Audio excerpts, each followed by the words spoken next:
We often think of medieval princesses in terms of fairy tales as beautiful young ladies living in luxurious comfort, wearing fancy gowns and tall, pointy hats, waiting for some knight to rescue them. But the reality was far less romantic and far more dangerous. Between 1200 and 1400, roughly 1/3 of royal women died before age 30, facing arranged marriages, dangerous pregnancies, and political manipulation at every turn. Life for these women wasn't about fairy tales and romance. It was about survival. Here's what life was really like as a medieval princess. Hey, quick thing before we start. If you actually listen to these regularly, hit like or subscribe. I always wonder where everyone's at, so comment your city and what time it is. Weird to think some of you are having breakfast in London while I'm recording this at night here in the States. Okay, let's head back to medieval Europe. Trust me, it's going to be quite a ride. But first, get comfortable. Seriously. Adjust those pillows, pull up that blanket, because where we're going, you're going to want to be cozy. Alright, so you're waking up in a stone chamber in a castle in 13th century England. First thing that hits you is the cold, not the cute, nippy kind that makes you snuggle deeper into your comforter. This is the kind of cold that stabs right through you, makes your bones ache, the kind that has you seeing your breath in the air before you even open your eyes. Unlike your nice memory foam mattress with its Egyptian cotton sheets, you're lying on a straw-filled mattress. Yeah, actual straw. And it's not alone in there. The rustling you hear, that's the mice. They live in your bed now. Oh, and those little bites you feel? Fleas and bed bugs. Your constant companions that no amount of status can protect you from. The room is nearly pitch black because, surprise, there's no electricity, no light switches to flip, no bedside lamps, just thick darkness, occasionally pierced by a sliver of dawn light from the narrow window slits that let in more cold air than actual sunlight. And the smell. Oh God, the smell. Medieval castles didn't exactly have great ventilation. That musty, damp odour is the stone walls, perpetually wet in England's climate. The sharp tang underneath, that's the chamber pot in the corner because you don't have a bathroom. Not even close. And despite what movies show you, medieval people didn't bathe often, especially not in winter. So there's also the unique funk of unwashed human that permeates everything. Morning, my lady.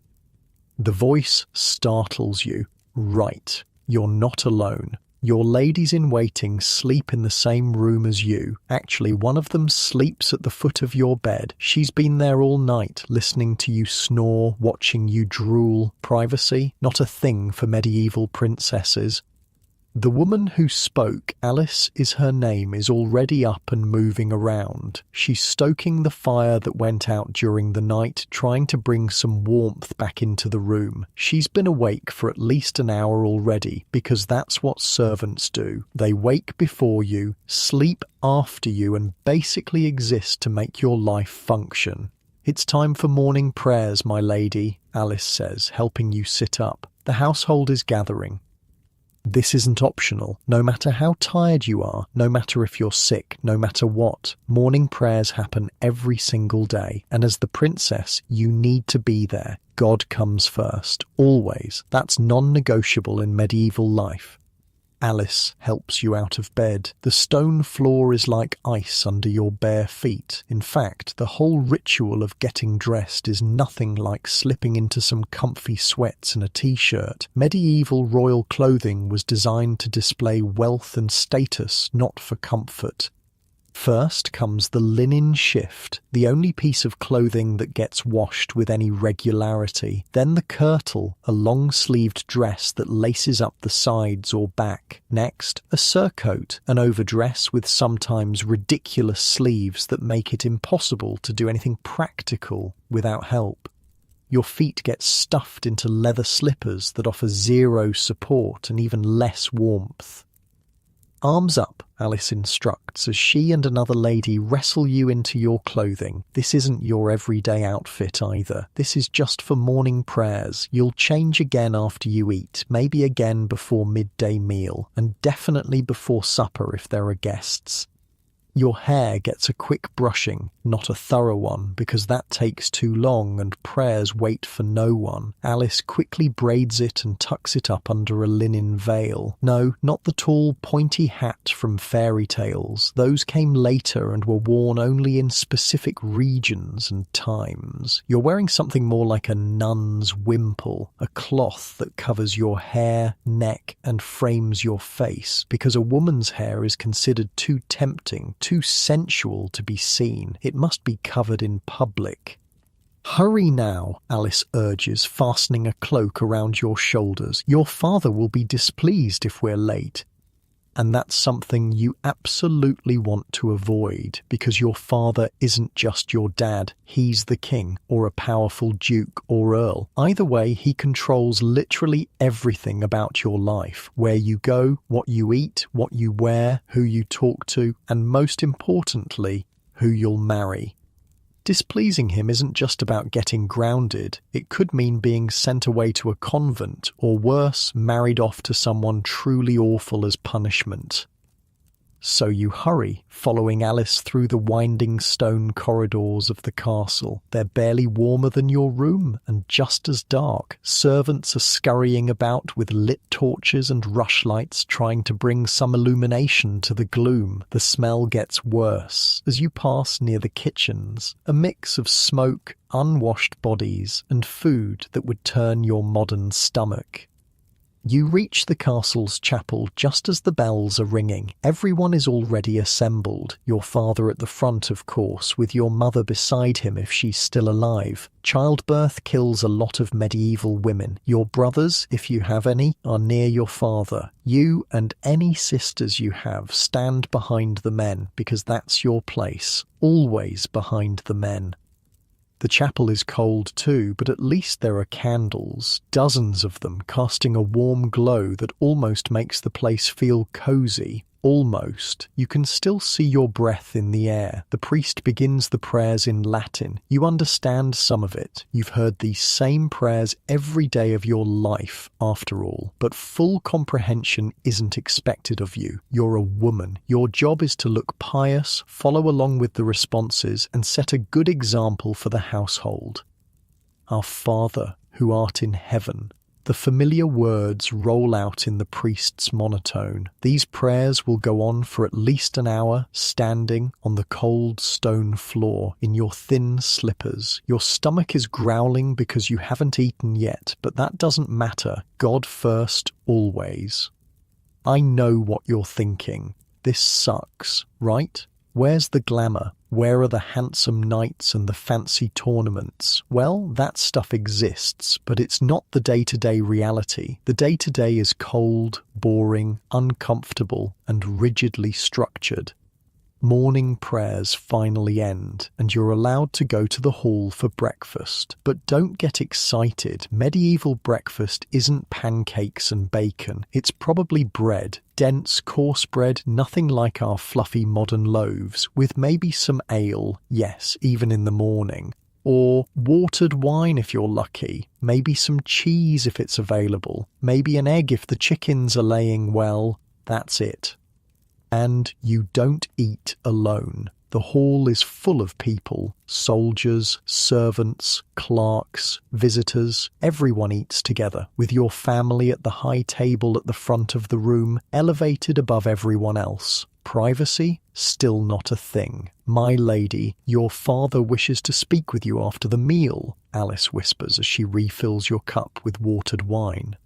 Your stomach clenches, and not from hunger. When your father wants to speak with you, it's rarely good news. It usually means there's been a development in your marriage negotiations, because that's what you are to your family: a valuable political asset, a tool to forge alliances, secure peace treaties, or gain lands through marriage. Your personal feelings on the matter? Completely irrelevant.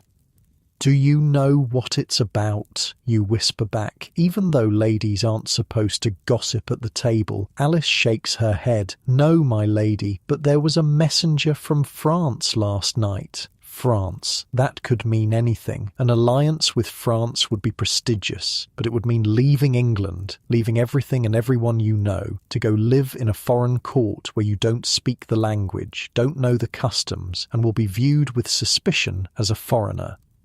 The food in your mouth suddenly tastes like ashes. You're 13 years old, just 13. In your time, you'd be in middle school, worried about homework and friends and maybe your first crush. Here, you're already of marriageable age. Girls can be betrothed as infants, married at 12, the minimum age set by the church, and expected to start bearing children as soon as possible after that. Speaking of bearing children, that's your main purpose as a princess. Your education, limited as it is compared to your brothers, has been geared toward making you a good wife and mother. You've been taught to manage a household, basic medicinal skills, needlework, maybe some music, if your family values those accomplishments. Reading, possibly, though not all noble women were literate. Writing, less commonly. Languages, if you're expected to make a foreign match. You've also been taught, since you were old enough to understand, that your body doesn't belong to you. It belongs to your family until marriage, then to your husband after. Its purpose is to produce heirs, preferably male ones, and childbirth in the medieval period, it's basically a death sentence for many women. No modern medicine, no understanding of germs or infection, no pain relief beyond herbs and prayer. Women died in childbirth all the time, from bleeding, infection, exhaustion. Even queens and princesses with the best care available died regularly this way. And if you survived one birth, you were expected to go through it again, and again, as many times as it took to produce enough sons to secure the lineage. The meal ends, and your father motions for you to follow him to his private chamber. This is it. Whatever news came from France, you're about to hear it. And whatever it is, you have no say in the matter. Your life is not your own. As you walk behind your father through the corridors, you pass a window that looks out over the castle grounds. For just a moment, you catch a glimpse of two young squires practicing swordplay in the yard below. They're laughing, free in a way you'll never be. They get to learn fighting, strategy, horsemanship, all things forbidden to you because you're female. Their futures will be determined largely by their own abilities and choices. Yours was determined the moment you were born female and royal. The heavy wooden door to your father's chamber creaks open and you're ushered inside. Unlike your sparse sleeping chamber, this room shows the true wealth of your family. Tapestries line the walls, keeping out drafts while displaying hunting scenes and family crests. A fire roars in the hearth, making this the warmest room in the castle. Your father has a desk, an actual piece of furniture dedicated just to writing and business, covered with parchments, quills, and his personal seal. "Daughter," he says, not bothering with your name. Medieval fathers, especially royal ones, weren't exactly the warm, fuzzy type. The King of France has proposed a match between you and his second son, Philip. And there it is, your future decided. You don't know this Philip, you've never met him. You don't know if he's kind or cruel, handsome or ugly, smart or stupid. None of that matters. What matters is that France is powerful, and this alliance would benefit your family politically. The terms are favourable, your father continues, as if discussing the sale of a horse rather than your entire life. Your dowry will include the Northern Territories, and in return we will receive trade rights through French ports. You're 13, you've never left England, you don't speak French, and now you're expected to leave everything behind, go to a foreign country, marry a stranger, sleep with him, bear his children, and run his household, all while being watched and judged by a court that sees you as an outsider. When? It's all you can manage to ask. When will your life as you know it end? The betrothal will be announced at Michaelmas. The wedding will take place next spring after you turn 14. Your father finally looks at you directly. This is a good match. Better than I hoped for. You will bring honor to our family. Translation. Be grateful. Some girls get sold off to men 3 times their age. Some get sent to foreign courts even more distant and strange. Some get married to secure peace with enemies who hate them from the moment they arrive. By medieval royal standards, this is actually a decent arrangement. Yes, father, you say, because there's nothing else to say. No point in crying or begging. It won't change anything. This is your duty. This is what you were born for. As you leave your father's chamber, you realize that your life as you've known it, already restricted and controlled, now has an expiration date. You have less than a year left in your home, with the people you know, speaking the language you understand. After that, you belong to France, to Philip, to a life that's being thrust upon you without your consent. Alice is waiting outside the door. One look at your face tells her everything. France? She asks quietly. You nod. The second son? A small ray of hope in her voice. You nod again. Well, she says, trying to find something positive. At least he won't be king. Less pressure on you. Small comfort. Second sons still expect heirs, still have political responsibilities, still have complete control over their wives. But Alice is right about one thing. Not being queen consort does mean slightly less scrutiny, slightly lower stakes. Come, Alice says, guiding you back toward your chambers. It's time for your lessons. And so your day continues. You don't get to fall apart, don't get to process this life-changing news. There's no therapist to talk to, no understanding parent to comfort you. There's just the relentless schedule of a medieval princess's day. Prayers, meals, lessons, more prayers, more meals, maybe some supervised recreation if you're lucky, and then bed. The same tomorrow, and the next day. Until you're shipped off to France to begin your real purpose, making babies and securing alliances. This is the reality of being a medieval princess, not fairy tales, not romance, not freedom, just duty, restriction, and the constant looming knowledge that your body isn't your own. And this is just the morning of your day. The rest, even more controlled, even more focused on preparing you for the one thing that matters, being valuable marriage material. As you follow Alice back to your cold chamber, where you'll spend the next few hours practicing needlework or learning French, suddenly, very important, you catch yourself wondering what it would be like to be one of those squires instead, to hold a sword instead of a needle, to have choices instead of obligations. But those thoughts are dangerous. Better to accept your fate. Better to be the good, obedient daughter and future wife, because in medieval Europe, for a princess, that's the only way to survive, and survival, not happiness, is the best you can hope for. Alice leads you back to your chamber, where several other ladies are waiting. They're all from noble families, sent to serve you and learn the ways of court alongside you. They're not exactly friends. True friendship isn't really a concept that exists in the same way for medieval nobility. These girls are both your servants and your competition, watching your every move and reporting back to their families about the princess they serve. Lady Catherine will be here shortly for your French lessons, Alice says, helping you change into a simpler gown more suitable for sitting and studying. Your father says you'll need extra practice now. Of course he does. The clock is ticking on your transformation from English princess to French bride. Learning the language isn't just about communication, it's about survival. The chamber feels slightly warmer now that the morning fire has been burning for a while. Your ladies busy themselves around the room preparing your study materials. One of them, Margaret, who's about your age, looks at you with sympathy in her eyes. She knows what it means to be married off to a foreign court. Her sister was sent to Scotland last year and hasn't been heard from since.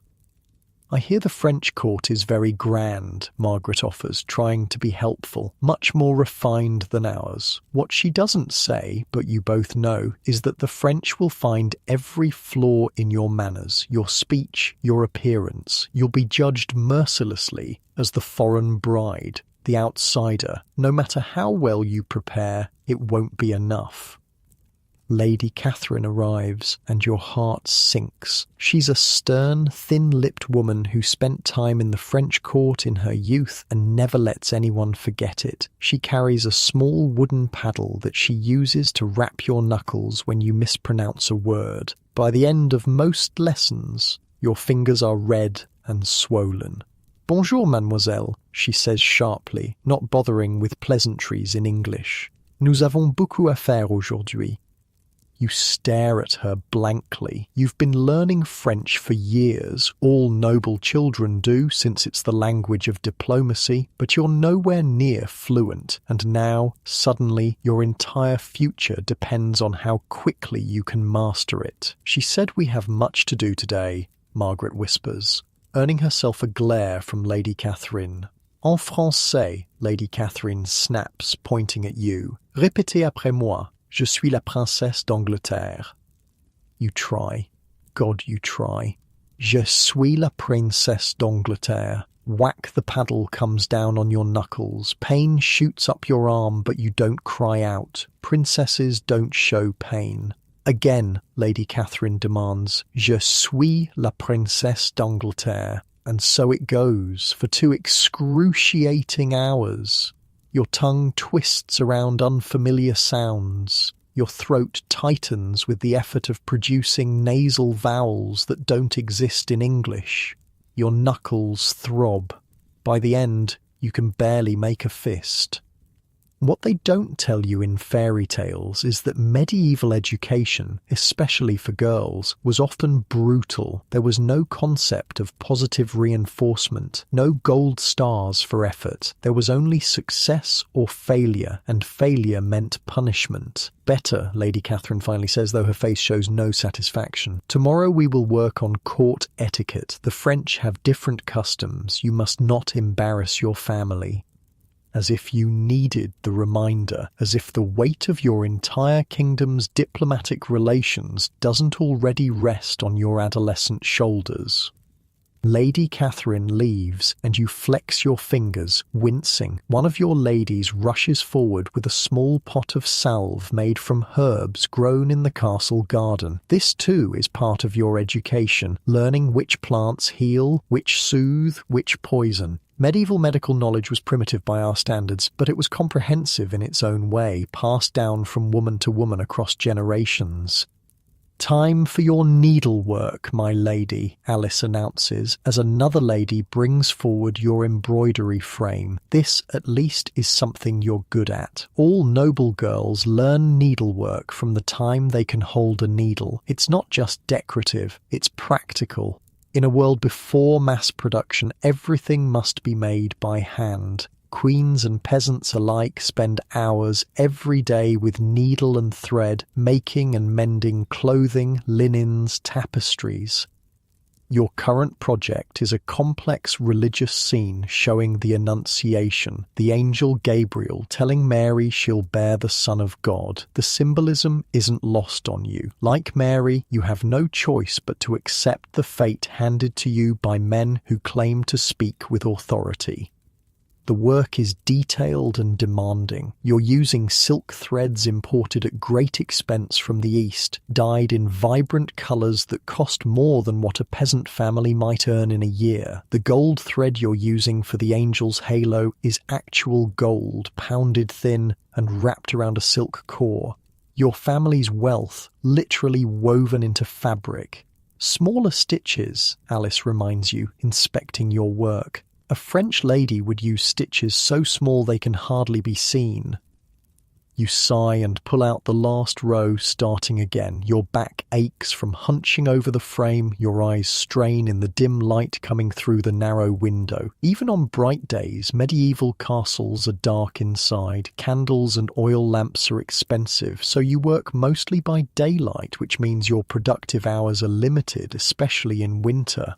Tell me about the French court, you say to Alice as you work. What should I expect? Alice purses her lips. It's more formal than here, more political. Everyone watching everyone else, looking for advantages, for weaknesses. Sounds awful, you mutter, pricking your finger for the third time. A drop of blood stains the white linen. You'll have to work it into the pattern somehow. It's survival, Alice corrects you. Court life is a battlefield without swords. Words are the weapons, alliances are the armour, and unlike men, women can't settle disputes with a duel. We must be cleverer, more patient. This, too, is part of your education, learning the unwritten rules of court life, how to read people's intentions behind their formal words, how to navigate the treacherous waters of noble politics, where a single misstep could mean disaster not just for you, but for your entire family. Will you come with me, you ask suddenly, to France? Alice's face softens. If your father permits it.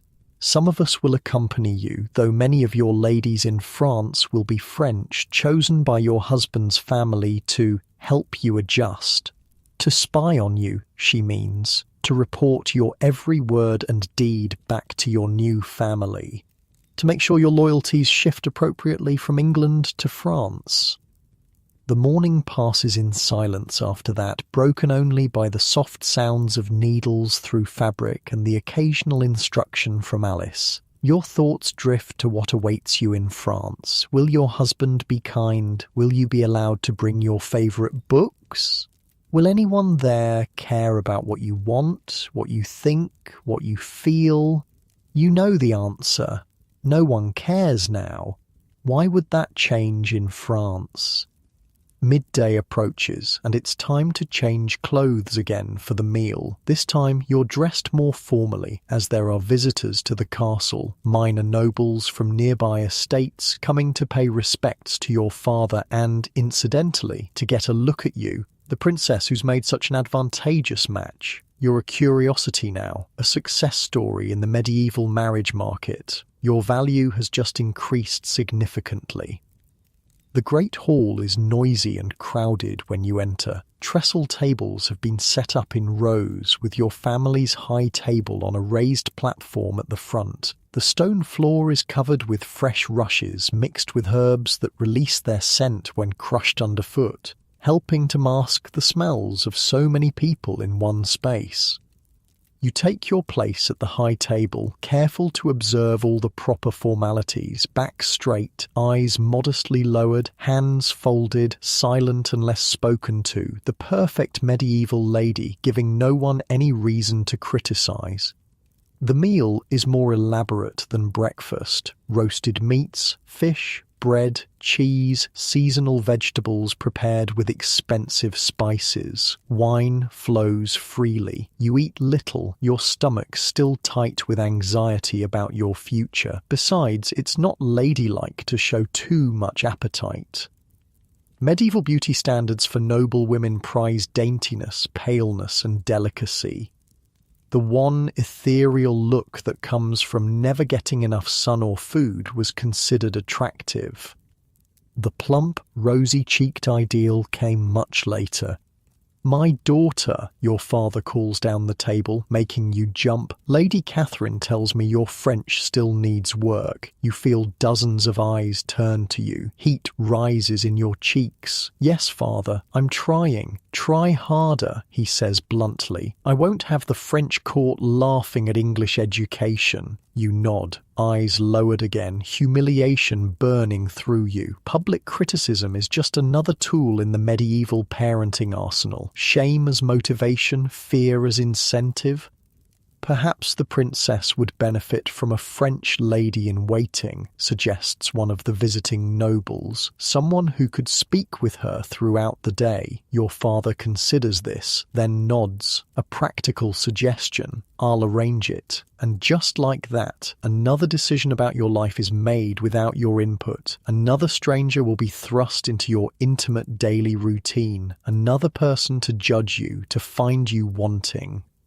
After the meal, you're allowed a brief period of recreation in the castle garden. It's one of the few times in your day when you're permitted outdoors, and even then, you're closely supervised. Medieval noble girls don't run, don't shout, don't climb trees, or play rough games like boys do. Your recreation consists of sedate walks along garden paths, perhaps some gentle ball games or dancing practice. The garden itself is nothing like our modern idea of ornamental gardens. It's primarily functional. Herbs for cooking and medicine, vegetables, fruit trees. Beauty is secondary to utility in medieval life. Tell me about Prince Philip, you say to Alice as you walk. What do you know of him? Alice hesitates. He's 17, she finally says. 4 years your senior. They say he's interested in scholarly pursuits. That could mean anything from a genuine intellectual to a weak boy unfit for military training. In a world where physical prowess is prized above all for men, being scholarly isn't necessarily a compliment. They say he's kind to his servants, Alice adds, as if sensing your disappointment. That's rare enough to be remarked upon. It's something. At least, kindness isn't a quality much valued in medieval nobility, especially in men. Power, strength, cunning. These are the traits that matter. If Philip is known for kindness, perhaps your life with him won't be completely miserable. Will I at least get to meet him before the wedding? You ask. Alice shakes her head. Unlikely. The marriage negotiations will be conducted by proxies. You'll probably meet him for the first time at the ceremony. Medieval royal marriages weren't about compatibility or love. They were business arrangements, political alliances sealed with vows and consummated with bodies. The idea that you should meet your spouse beforehand, let alone have anything in common with them, would have seemed absurd to medieval nobility. Your afternoon lessons begin after your brief garden respite. These focus on household management, the skills you'll need as the lady of a grand estate, because that's what a princess becomes after marriage, the manager of her husband's household, responsible for everything from provisioning the kitchens to overseeing the servants to maintaining the accounts.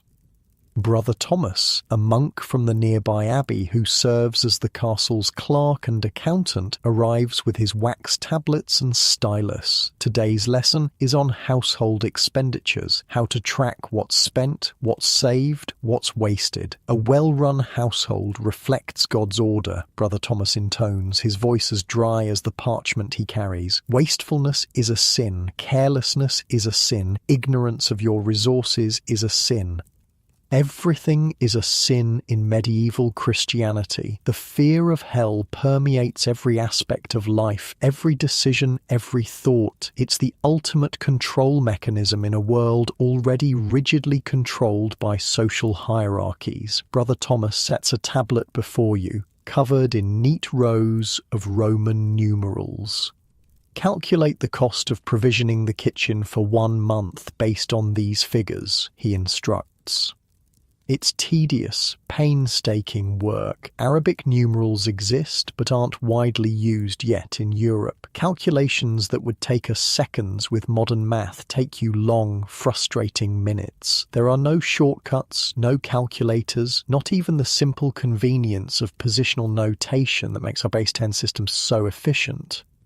Your head aches with the effort of converting measures and values. How many shillings to the pound? How many pence to the shilling? How many bushels of wheat to feed? How many people for how many days? The variables seem endless. You must know these things, Brother Thomas says sharply, when you make an error. A lady who cannot manage her household is at the mercy of dishonest stewards and thieving servants. He's right, of course. In the medieval world, numeracy is as important as literacy for a noble lady. You'll be responsible for managing vast estates, overseeing hundreds of servants and workers. If you can't keep track of resources, can't budget properly, can't detect when you're being cheated, your household will fall into disarray. And that reflects poorly not just on you, but on your husband. After mathematics comes music, another essential skill for a medieval lady, not because anyone cares about your personal fulfillment or creative expression, but because accomplishments like music making increase your value as a diplomatic asset. A princess who can entertain at court is more useful than one who can't. Sister Agnes from the convent arrives with a small harp. Unlike the massive concert harps we think of today, medieval harps were portable instruments that could be played while seated in a lady's chamber. "Your fingering has improved," Sister Agnes says, as you pluck carefully at the strings, producing a simple melody, "but your timing still falters in the middle section." Music in medieval Europe was primarily religious. Hymns, psalms, simple devotional pieces. Secular music existed too, of course, but it wasn't considered entirely proper for young noble ladies to sing the popular love songs of troubadours. Those came later when courtly love became fashionable. Your music lesson is cut short when your mother's messenger arrives. "The Queen requests your presence," the woman says with a curtsy. Your mother? The Queen? Even in your thoughts, you don't think of her informally. Medieval parent-child relationships, especially in royal families, weren't characterized by casual warmth. Respect, duty, and proper distance were the norm. You follow the messenger through the winding corridors to your mother's chambers, larger and more luxurious than your own, befitting her status. Inside, you find her surrounded by her ladies, all working on an enormous tapestry stretched on a frame that takes up half the room.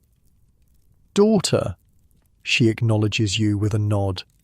"Come see what we're making for your wedding."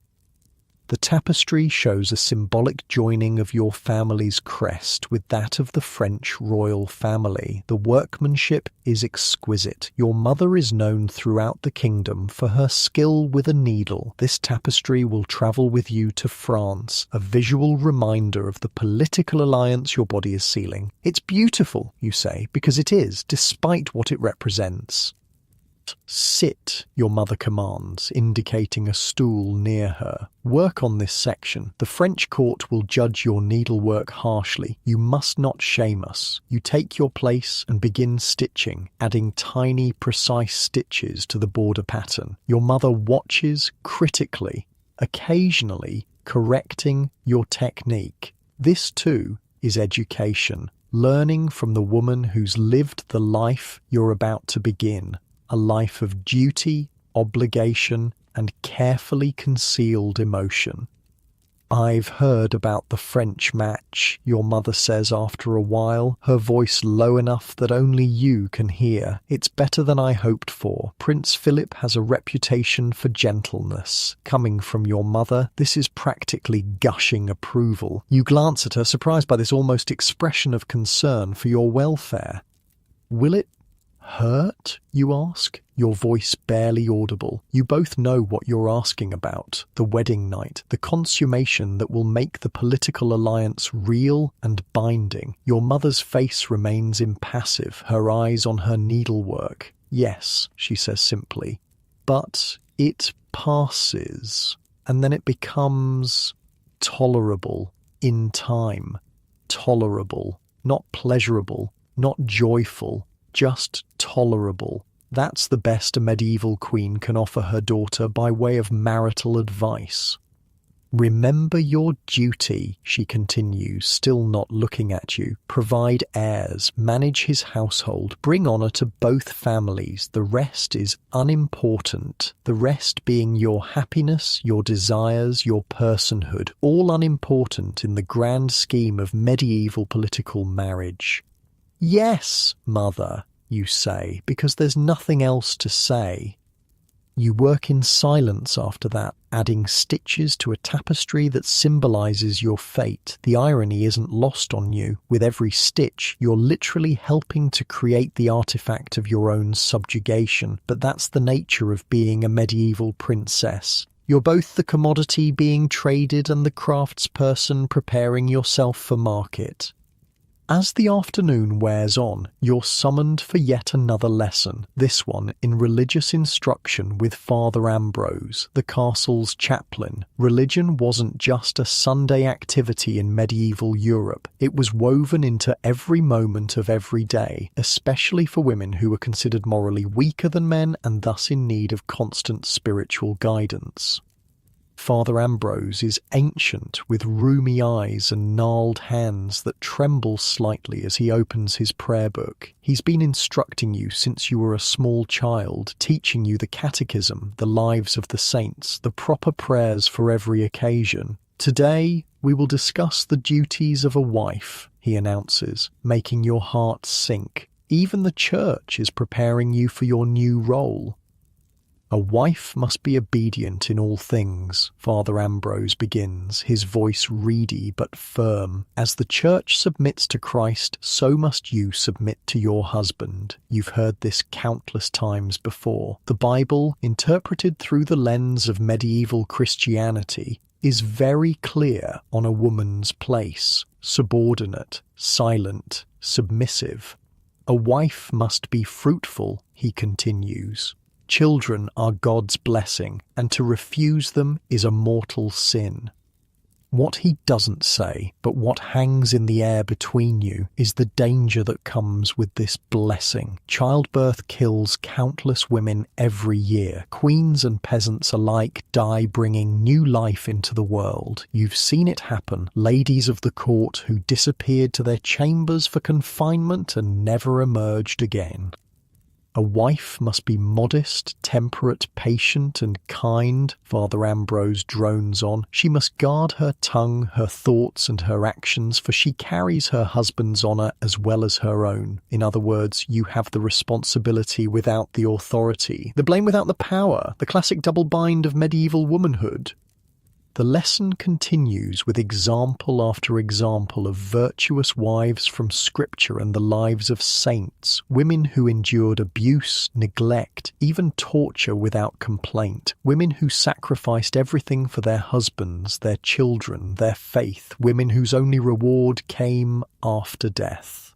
Is this what awaits you in France? A life of silent endurance, of hidden suffering, of swallowed words and buried feelings?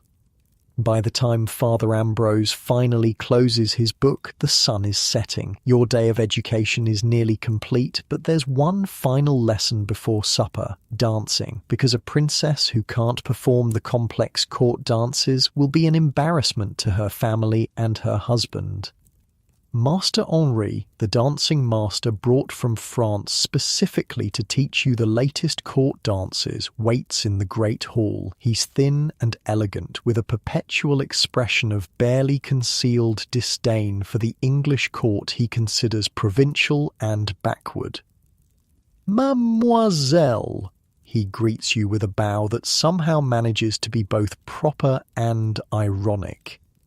Today we practice the basse danse, very important at the French court, very elegant. You take your position back straight, chin up, arms positioned just so. The musicians, 3 men with lute, recorder and small drum, begin to play. The basse dance is slow and stately, a processional dance where the steps must be precise, the timing perfect, the overall effect one of controlled grace.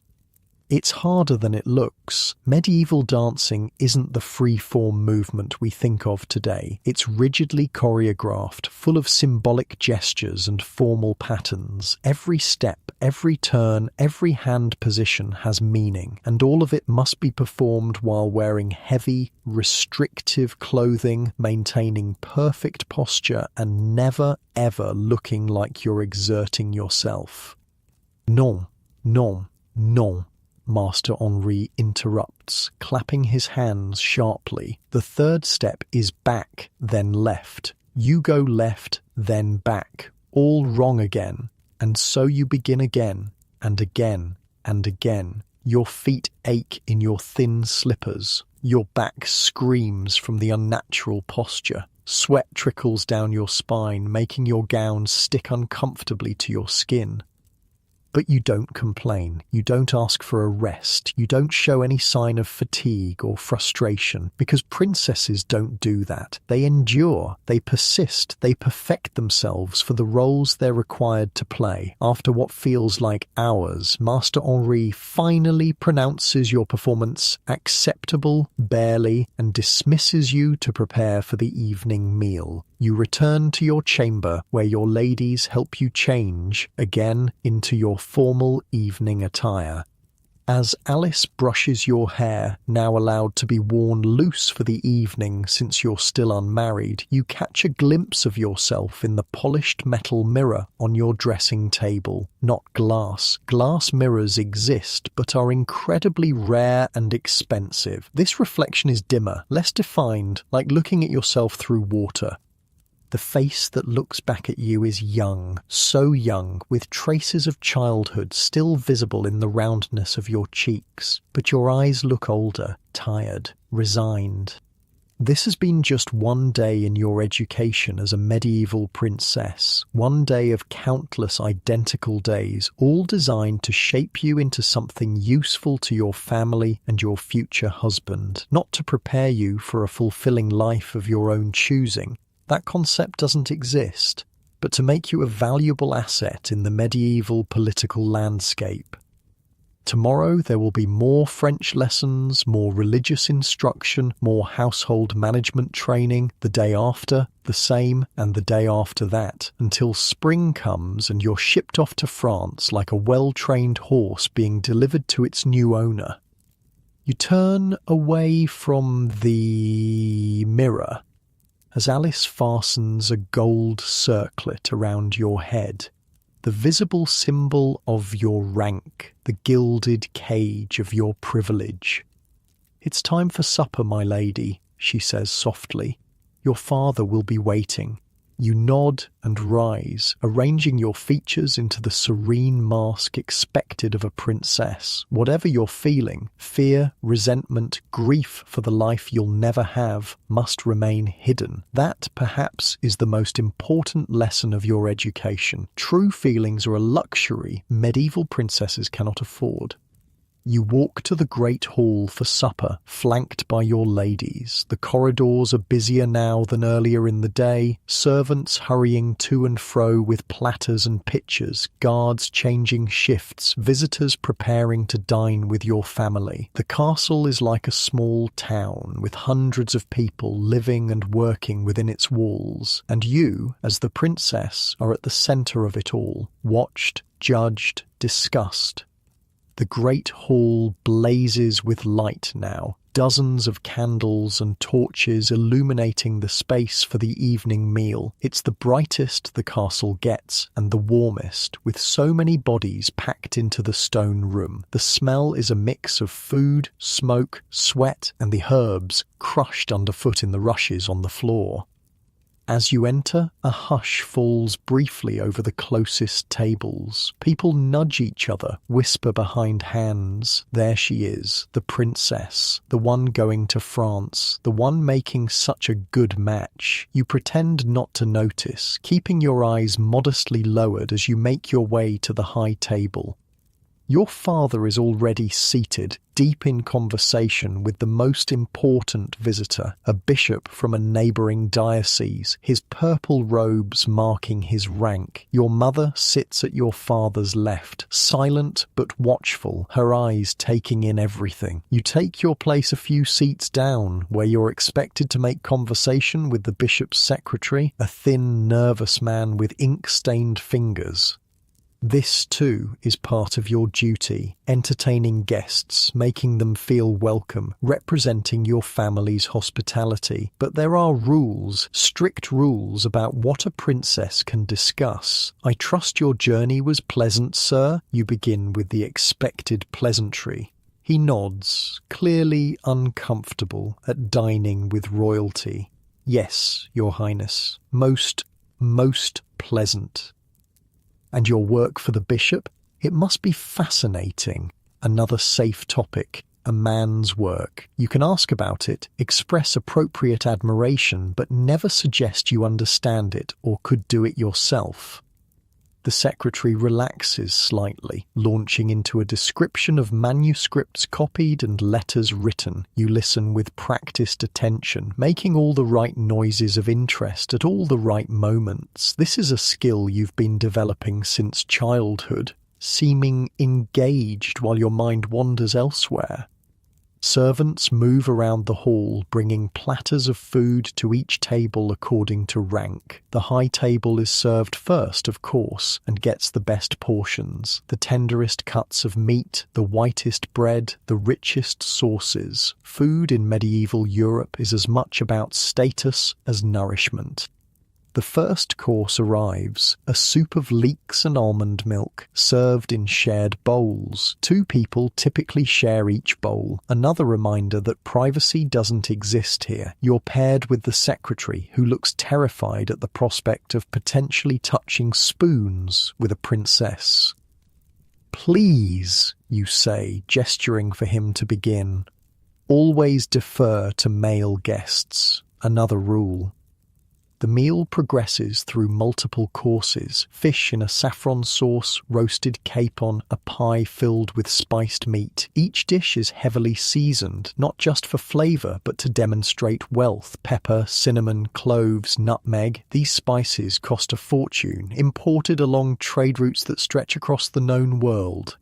You eat sparingly, as expected. A lady with too hearty an appetite is considered unrefined, possibly even sinful. Gluttony is, after all, one of the 7 deadly sins. Besides, the heavy, rich food sits uneasily in your stomach, still knotted with anxiety about your future.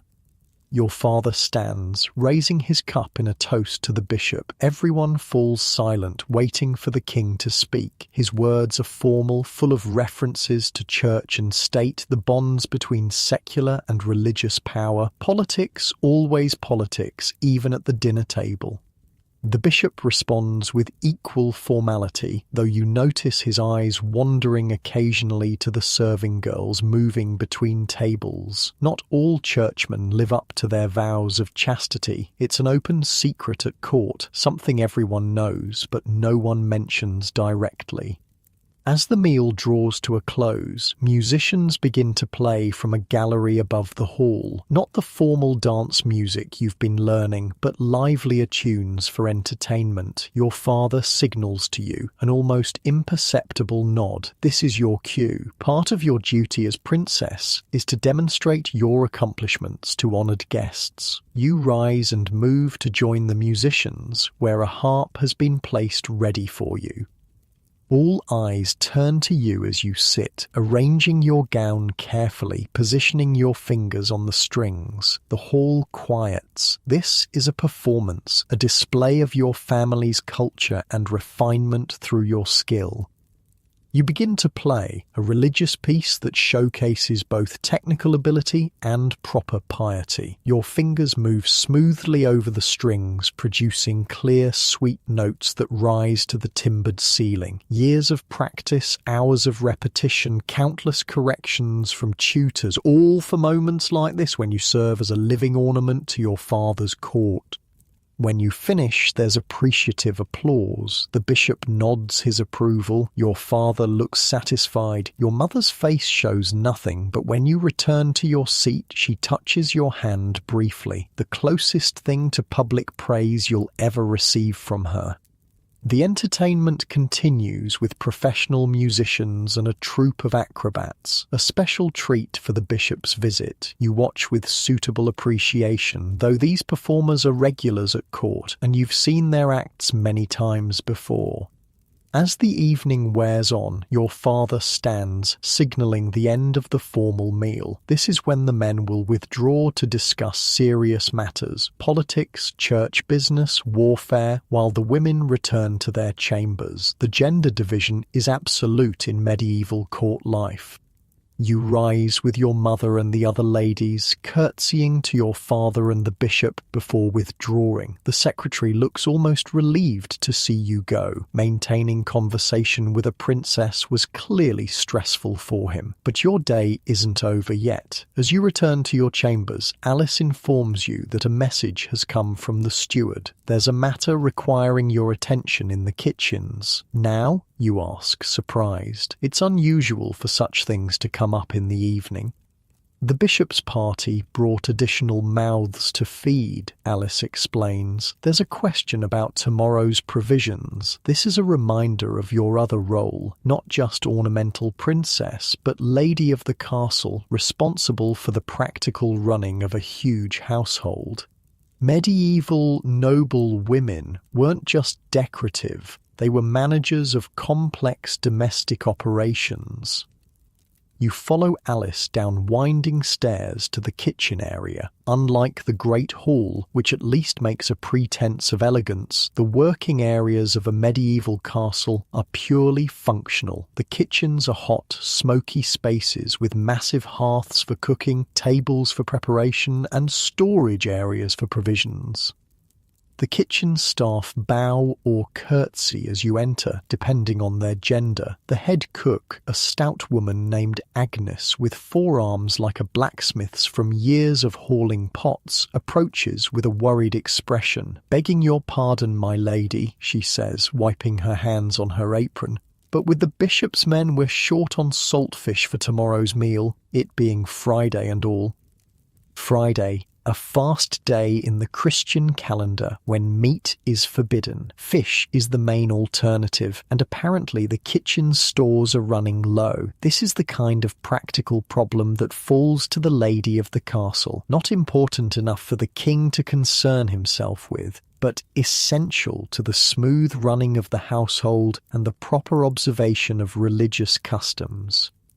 How many extra men came with the bishop, you ask, automatically falling into your role as household manager? 12, my lady, plus their horses needing feed. You think for a moment, mentally calculating the stores you know are available. This kind of inventory management is something you've been trained in since childhood, knowing exactly what resources the castle has, how long they'll last, when they need replenishing. "We have the salt herring in the north storeroom," you say. "It was meant for next week, but we can use that and send to the abbey tomorrow for more, and serve more bread and vegetable pottage to fill their bellies." Agnes nods, looking relieved. "Yes, my lady, wise thinking that is." This small moment of decision-making, this tiny exercise of authority, feels strangely satisfying in the grand scheme of your life as a medieval princess. Your choices are few and constrained, but in the domestic sphere you do have some power, some control. As you turn to leave, you notice a young scullery maid watching you with wide eyes. She can't be more than 9 or 10, her face smudged with ash from the hearth, her hands raw from work and water. She reminds you of yourself at that age, except her future holds only more of the same hard labour, while yours at least has the gilded cage of royalty. On an impulse, you smile at her. She looks startled, then shyly smiles back before ducking her head and scurrying back to her work. It's a tiny human connection across the vast gulf of medieval social hierarchy. A princess and a kitchen maid, both girls, both bound by the rigid expectations of their stations, neither with much say in her own destiny. You climb back up to the main level of the castle, Alice trailing behind you. The corridors are quieter now, the frenetic energy of the mealtime settling into the slower rhythm of evening. Guards stand at their posts, servants move more leisurely about their tasks, and the castle prepares for night. But your duties aren't quite done. Next comes a visit to the still room, the domain of the castle's herbalist, an older woman named Marjorie, who manages the preparation and storage of medicinal herbs, cosmetics, and household necessities like soap and candles. The The still room is one of your favourite places in the castle. It smells wonderful, a mix of dried herbs, honey, beeswax, and the various distillations Marjorie creates. It's also primarily a female space where women's knowledge of plants and healing is respected and valued. Marjorie curtsies as you enter, then immediately returns to her work of grinding dried herbs with a mortar and pestle. She's one of the few people in the castle who treats you with minimal ceremony, perhaps because she's old enough to have seen you born, perhaps because the practical nature of her work leaves little room for court formalities.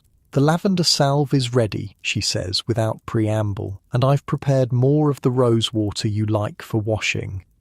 "Thank you," you say, genuinely grateful. The rose water is a small luxury in a life that, despite its privilege, has few personal comforts. "Sit," Marjorie instructs, nodding to a stool. "Let me see your hands." You obey, holding out your hands for inspection. Despite all the care taken to preserve a princess's beauty, your hands show the effects of constant needlework. Tiny pricks and calluses that no amount of salve can completely prevent. Marjorie tuts disapprovingly, taking a small pot from a shelf and beginning to apply a sweet-smelling ointment to your fingers. "French ladies wear gloves to keep their hands soft," she observes. "You should do the same. This is the kind of practical advice you value. Concrete suggestions for navigating court life offered without the crushing weight of moral instruction that accompanies most advice from your official tutors. "Will you show me how to make this before I go?" you ask, nodding to the salve. "So I can prepare it in France?" Marjorie smiles, pleased by your interest. "Of course, though they may have different herbs available there. We'll need to discuss alternatives." This exchange might seem insignificant, but it represents another small pocket of agency in your tightly controlled life. Learning practical skills, building knowledge that's yours alone, these are tiny rebellions against a system that values you primarily as a political token and a potential broodmare. Off to the still room, there's one more duty before you can retire for the night. Evening prayers in the chapel. Religion isn't just a set of beliefs in medieval Europe, it's the framework that structures time itself. Days begin and end with prayer, weeks are marked by Sundays and feast days, seasons by religious festivals.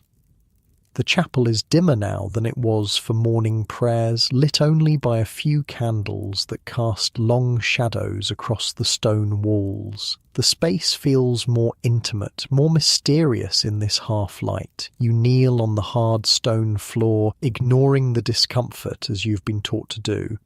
Physical discomfort is considered good for the soul, a small taste of Christ's suffering, a reminder of human frailty. Father Ambrose leads the prayers, his voice echoing in the quiet space. Your father isn't present, he's still closeted with the bishop, but your mother kneels beside you, her lips moving silently with the familiar words. You wonder, not for the first time, what she truly thinks behind her impassive exterior. Was she once like you, a young princess sent to a foreign court, expected to adapt, to bear children, to represent her family's interests? Does she ever resent the constraints of her role? Or has she simply accepted them so completely that she no longer questions? These aren't questions you can ask. The gap between mother and daughter in medieval royal families isn't just generational, it's institutional. Queens and princesses have official roles to play, and emotional intimacy isn't part of the script.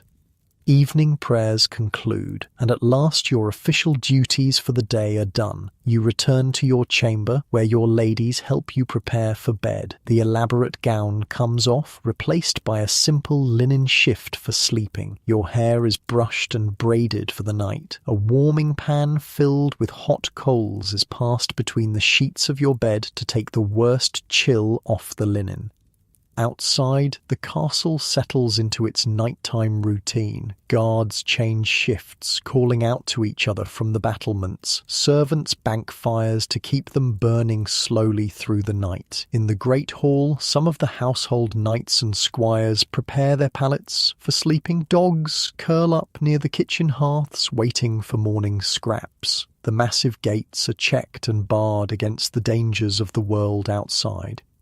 This is the rhythm of castle life, the same patterns repeated day after day, the same duties performed in the same order, the same prayers said at the same hours. There's comfort in the familiarity, even as you know your place in this pattern will soon change dramatically. As you slip between the slightly warmed sheets of your bed, one of your ladies, Margaret, the one whose sister was sent to Scotland, sits nearby with a small candle ready to read aloud until you fall asleep. This is a luxury afforded to a princess, someone to ease your transition to sleep with words.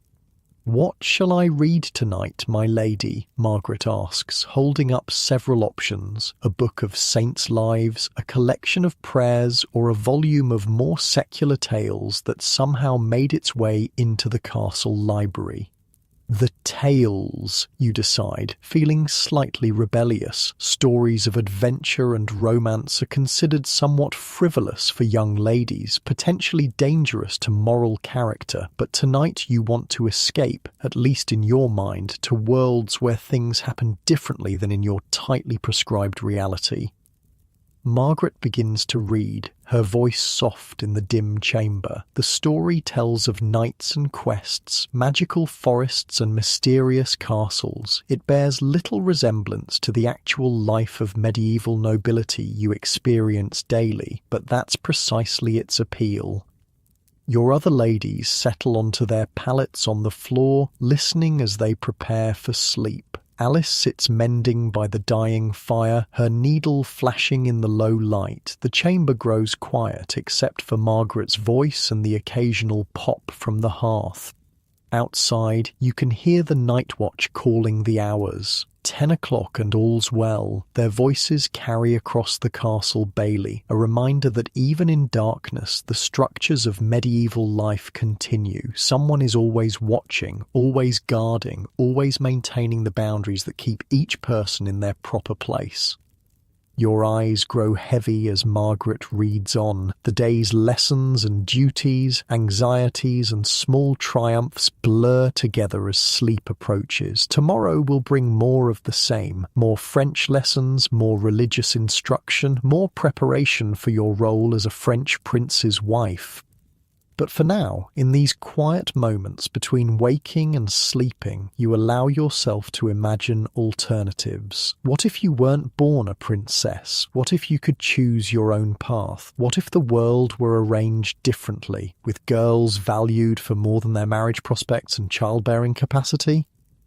These are dangerous thoughts, bordering on the sinful. Father Ambrose would certainly assign penance if he knew you questioned the divine order that placed you in your privileged but constrained position. But in the privacy of your own mind, as you drift towards sleep, you permit yourself this small rebellion.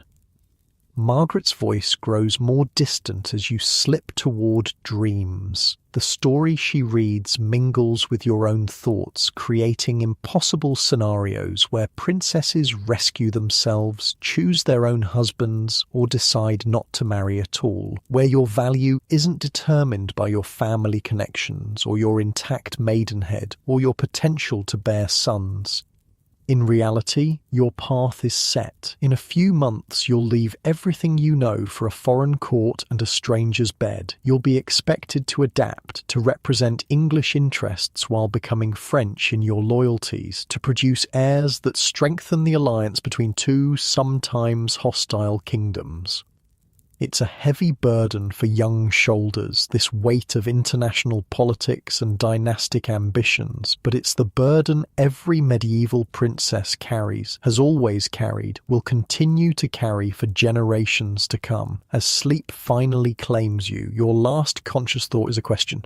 In the future, will girls still be used as political pawns? Or will a time come when princesses, when all women, might determine their own destinies? History, if it could answer, would tell you that change comes slowly, painfully, incompletely, that centuries will pass before women gain even the most basic rights to their own lives, their own bodies, their own futures, that even in times far beyond your imagining, the struggle for true equality will continue. But tonight you sleep untroubled by such knowledge. Tomorrow brings another day of duties and lessons, preparations and obligations, another day of being a medieval princess, privileged, constrained and ultimately expendable in the great game of royal politics. The weeks pass in the same pattern of prayers, lessons and duties. Winter gradually loosens its grip on the castle, and the first tentative signs of spring appear. Snowdrops pushing through the frosty ground in the garden, slightly longer daylight hours, the occasional warmer day that offers a brief respite from the bone-deep cold. And with spring comes the accelerating preparations for your departure to France. You wake one morning to unusual activity in the castle. Servants hurry through the corridors with purpose, and there's a tension in the air that wasn't there the night before. What's happening? You ask Alice as she helps you dress. The French delegation has arrived early, she says, her hands moving quickly to fasten your gown. They're expected in the great hall within the hour. Your father has requested your presence. Your heart skips. The French delegation, the official party sent to finalize the marriage arrangements and escort you back to France. You knew they were coming, of course, but not so soon, not today, without warning. Is Prince Philip with them? You ask, trying to keep your voice steady. Alice shakes her head. No, my lady, just his representatives. The marriage will still be by proxy here. Of course, royal marriages often happened this way. A stand-in would represent your future husband at the ceremony here in England, and you wouldn't meet the actual prince until you arrived in France. It was more practical this way, given the dangers and delays of medieval travel, but it also meant you'd be officially married to a man you'd never even seen. You're dressed with unusual care this morning. Your best gown, dark blue wool trimmed with Miniver fur and embroidered with silver thread, a new linen veil, crisp and white, your mother's necklace borrowed for the occasion, silver set with small sapphires that match the gown. They must see you at your best, Alice murmurs as she adjusts the veil. You represent England today. No pressure, just the entire diplomatic relationship between two powerful kingdoms resting on the impression made by a 13-year-old girl. You're escorted to the Great Hall where the atmosphere is formal and tense. The English and French parties sit on opposite sides of the long table, eyeing each other with the cautious respect of old rivals. Your father sits at the head, projecting royal authority. Your mother beside him, her face a perfect mask of courtly dignity. And there, the empty seat waiting for you, not beside your parents, but halfway down the table, positioned directly opposite the leader of the French delegation, setting you apart, marking the transition of your allegiance from England to France. You take your place with as much grace as you can muster, eyes modestly lowered as you've been taught, but you can't help stealing glances at the man across from you, the one who represents your future husband and his family. He's older than you expected, with streaks of grey in his dark beard. Lord Bertrand de Montfort, you learn from the introductions, a cousin of the French royal family, trusted advisor to the king, and now your escort to your new life. Mademoiselle, he greets you in French, inclining his head. It is an honour to meet the future Princess of France. You respond in carefully practiced French, thankful for all those painful lessons with Lady Catherine. The honour is mine, my lord. I look forward to serving France and its royal family. Lord Bertrand looks pleasantly surprised at your command of his language. A small victory that sends a flush of pride through you, quickly tempered by the realization that you've just demonstrated your value as a political commodity. Like a horse being being assessed for purchase, you've shown a desirable quality. The meeting progresses with mind-numbing discussions of the marriage contract, dowry amounts, land transfers, trade agreements, military alliances, all the ways in which your body and what it represents will be leveraged for political advantage. You sit quietly, speaking only when directly addressed. This isn't a conversation you're meant to participate in, merely witness. After all, you're not a party to the negotiation. You're the object being negotiated over. And the marriage itself? Lord Bertrand asks, turning the conversation to practical matters. When shall it take place? Your father glances at you, then back to the Frenchman. 3 weeks hence. Time enough for proper preparations, but not so long as to delay the princess's journey to France unnecessarily. 3 weeks. Just 3 weeks left in the only home you've ever known. The knowledge settles like a stone in your stomach. Excellent. Lord Bertrand nods, and after the ceremony we shall depart immediately for Dover, weather permitting. No time to adjust, no gradual transition. One day you'll be an English princess in your father's castle, the next a French prince's wife on your way to a foreign court. The conversation shifts to your journey, the route, the accommodations, the size of your escort. It's a complex undertaking, transporting a royal bride across the Channel and through France. You'll travel with a substantial retinue, ladies in waiting, guards, servants, cooks, chaplains, even your own physician. A small moving court that represents both your status and the seriousness of the alliance being formed. And which of the princess's current household will accompany her permanently to France? Lord Bertrand asks, a question that makes you sit up straighter. Your father frowns slightly. She may bring 3 English ladies of her choosing, plus her personal maid. The rest of her household will be French, of course, as is proper. 3. Just 3 familiar faces to accompany you into your new life. The rest strangers, all watching you, judging you, reporting on you. Lord Bertrand nods, satisfied. Indeed, we have already selected suitable ladies from the finest French families to attend her. In fact, one such lady has accompanied our delegation to begin the princess's adjustment to French ways. The way he hesitates makes it clear. This French lady isn't just a companion. She's here to begin your transformation from English princess to French prince's wife, to smooth out your English habits, correct your French pronunciation, ensure you won't embarrass yourself or your new family when you arrive at the French court. Lady Isabelle de Brienne, Lord Bertrand continues, gesturing to a woman seated further down the French side of the table, a cousin of Prince Philip's mother and experienced in the ways of the French court.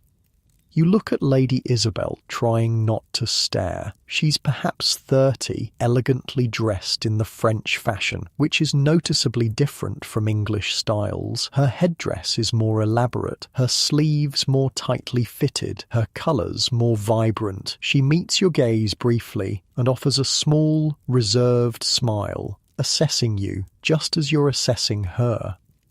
The meeting concludes with agreements made, documents signed and hands shaken. The alliance is formalised, your fate is sealed. In 3 weeks you'll be married by proxy to Prince Philip of France, and shortly thereafter you'll leave England, possibly forever. As you rise to leave the hall, your father calls you to his side. You will spend the afternoon with Lady Isabel, he instructs.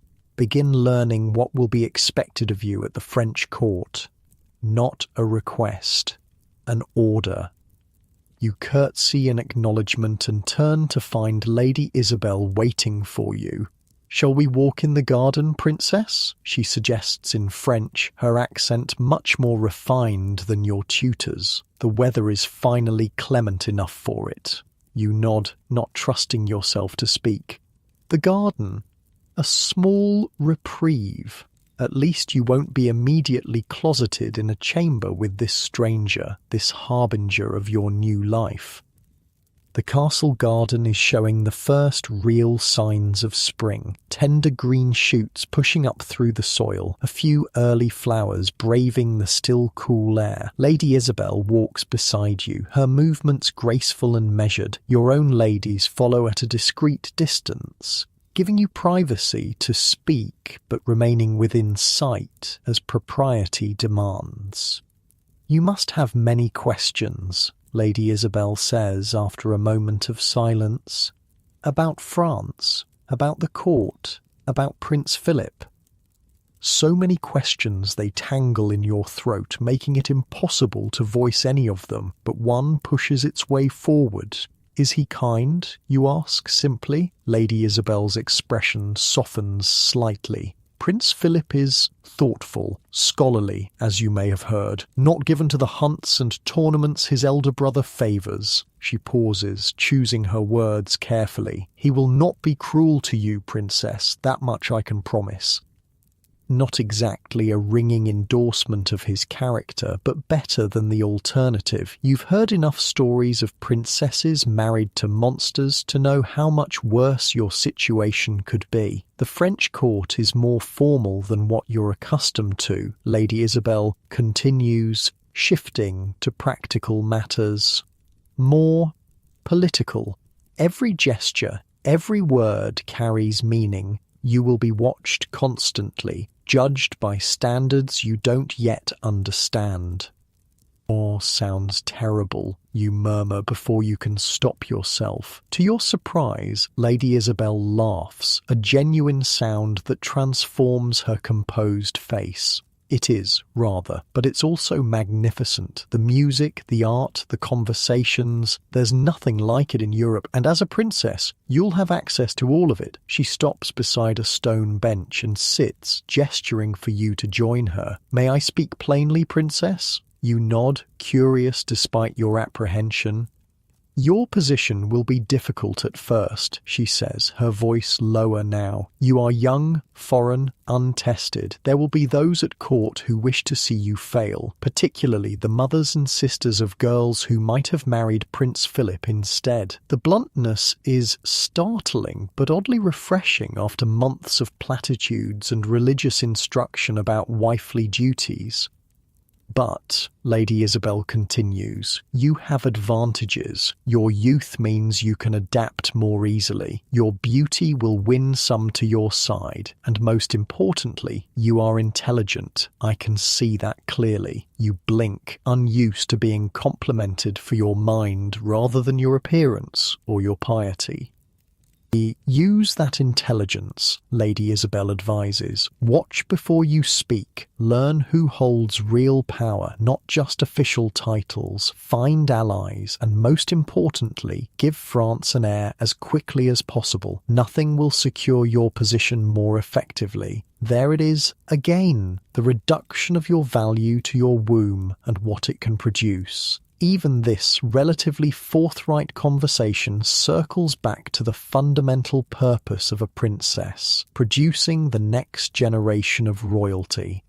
"How did you know?" you ask suddenly. "How to navigate the court, I mean." Lady Isabel's eyes grow distant. "I learned as you will, through necessity, through mistakes, through humiliations. I still remember clearly." She refocuses on you. "But I can help you avoid the worst of them, if you'll trust me."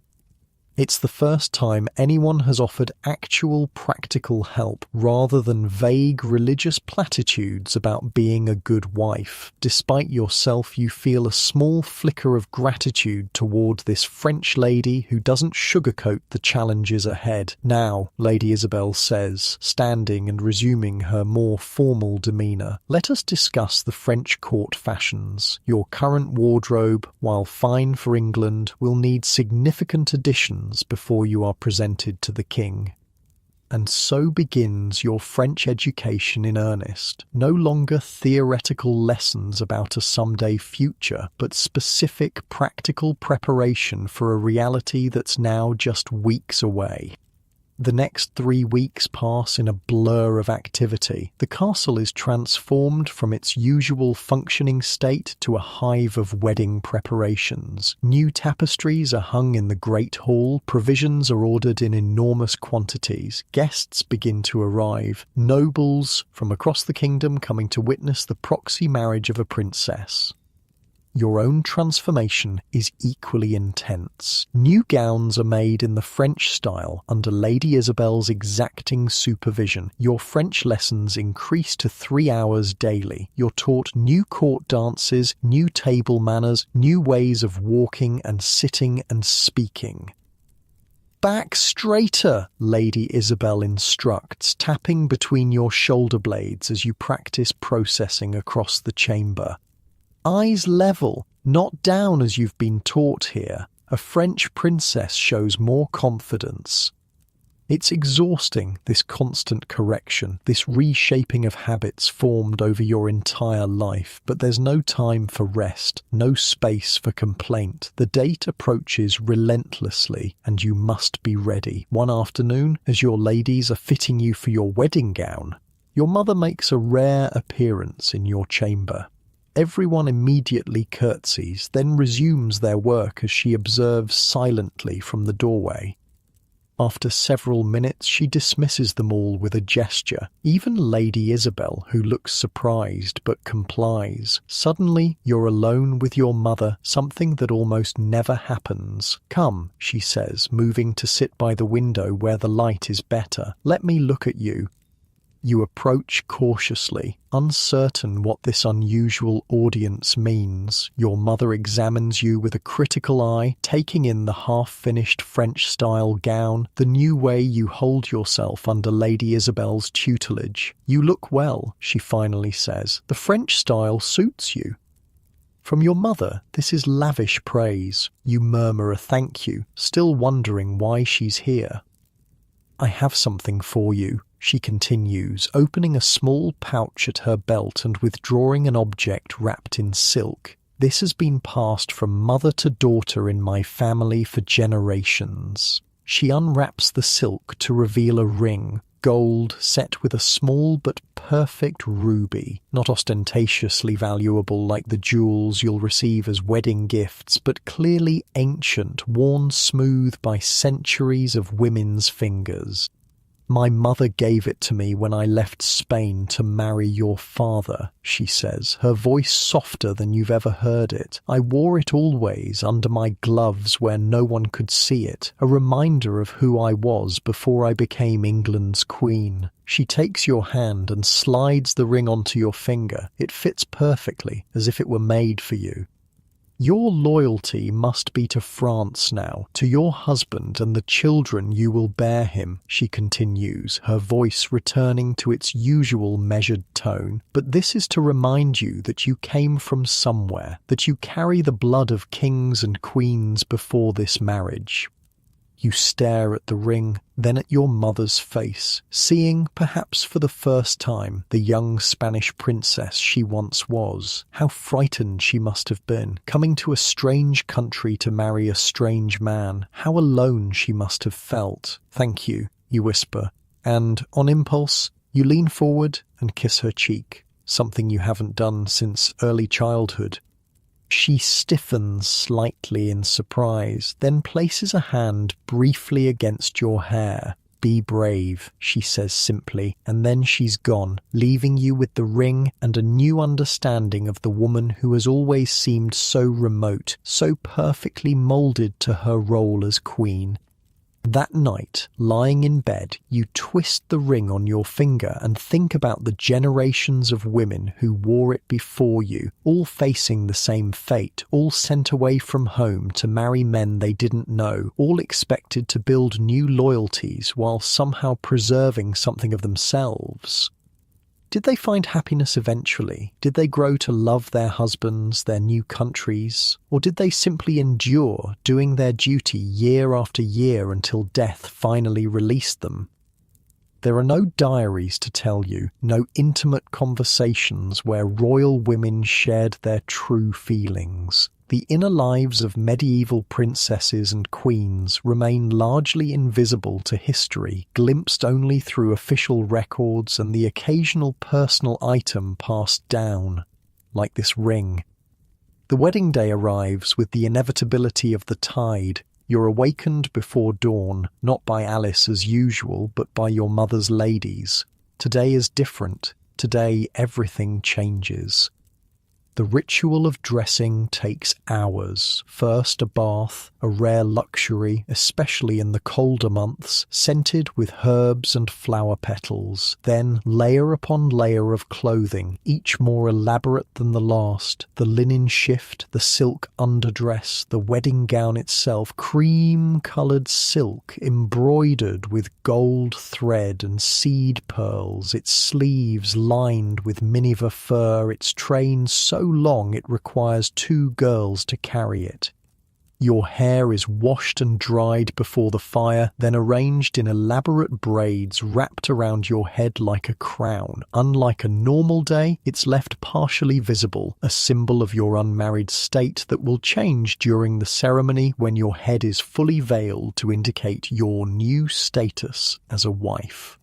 Through it all, you remain oddly calm. Not happy, not excited as a bride in romantic stories might be, but not panicking either. There's a strange freedom in having no choice, in knowing that your path is absolutely fixed and nothing you feel or think can alter it.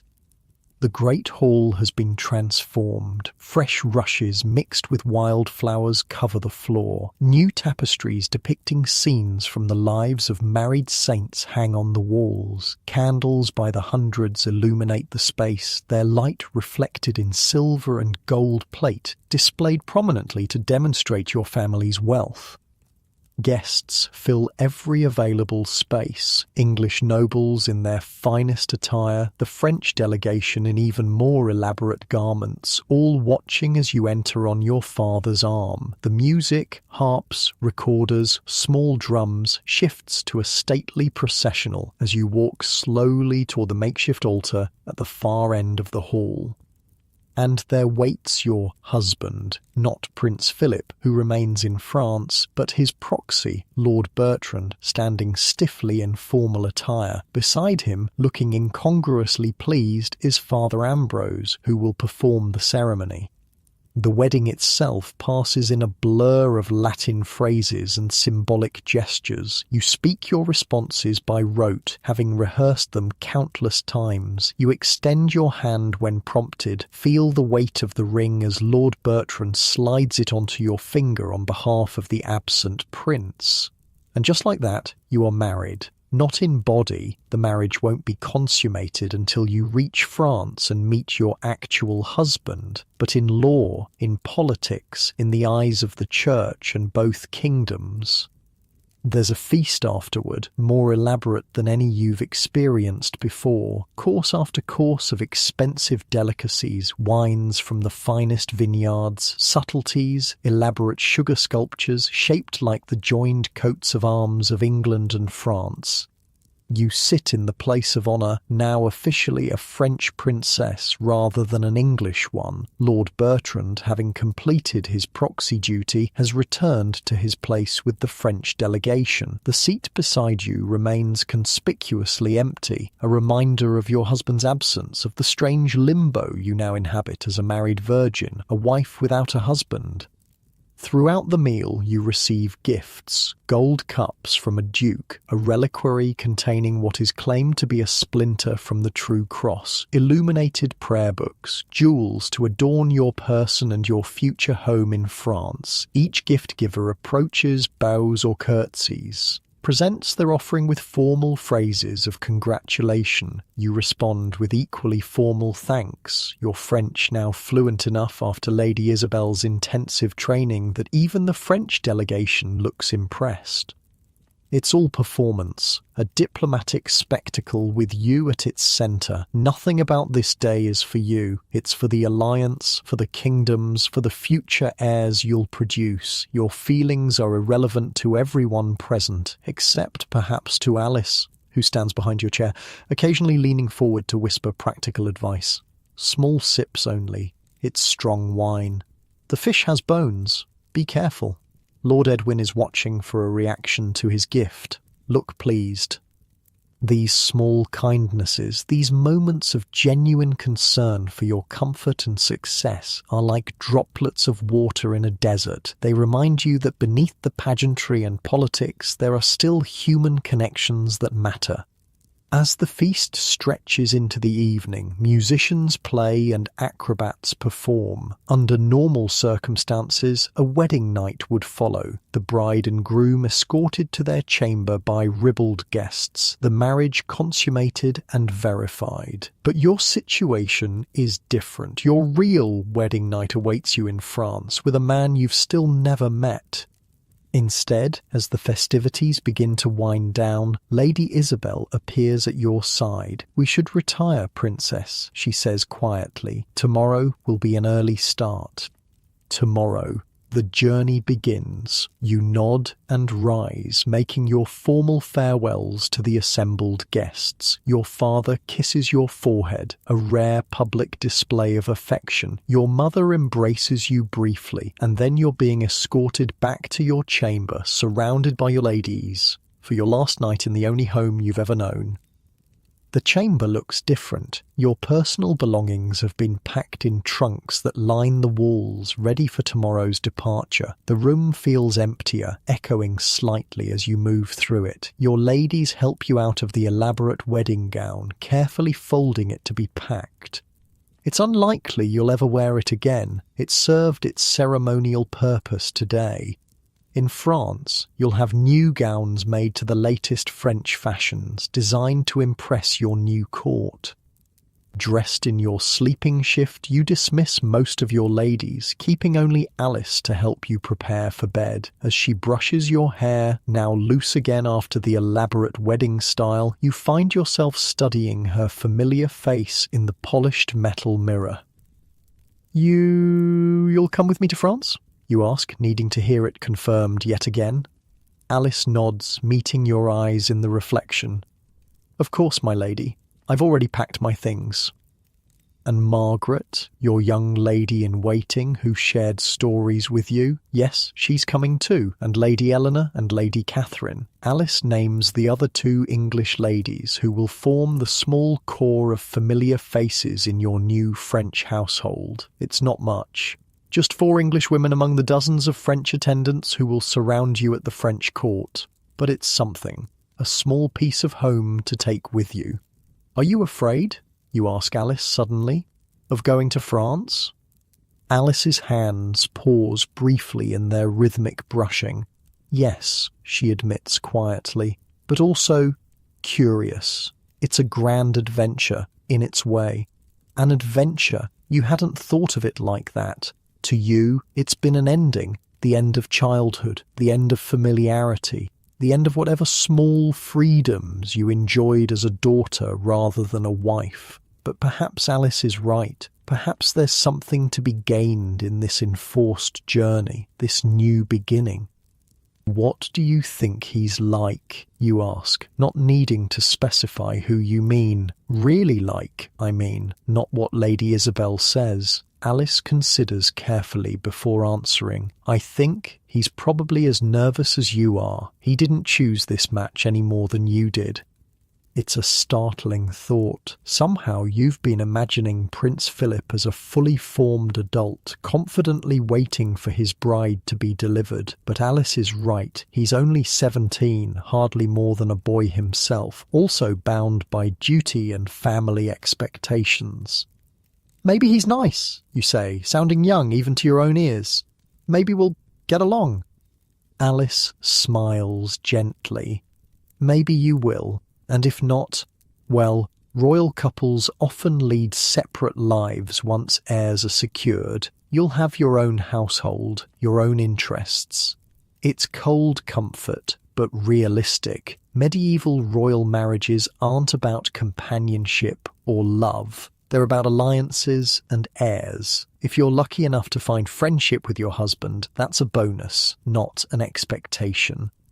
Alice finishes brushing your hair and helps you into bed. The sheets are cold despite the warming pan, and you curl up tightly, trying to preserve body heat. "Would you like me to read to you?" Alice asks, reaching for the book of tales that's become your nightly ritual. You nod, suddenly unable to speak past the lump in your throat. This familiar comfort, Alice's voice, stories of adventure and magic, is something you can take with you to France, a small continuity in the massive disruption of your life.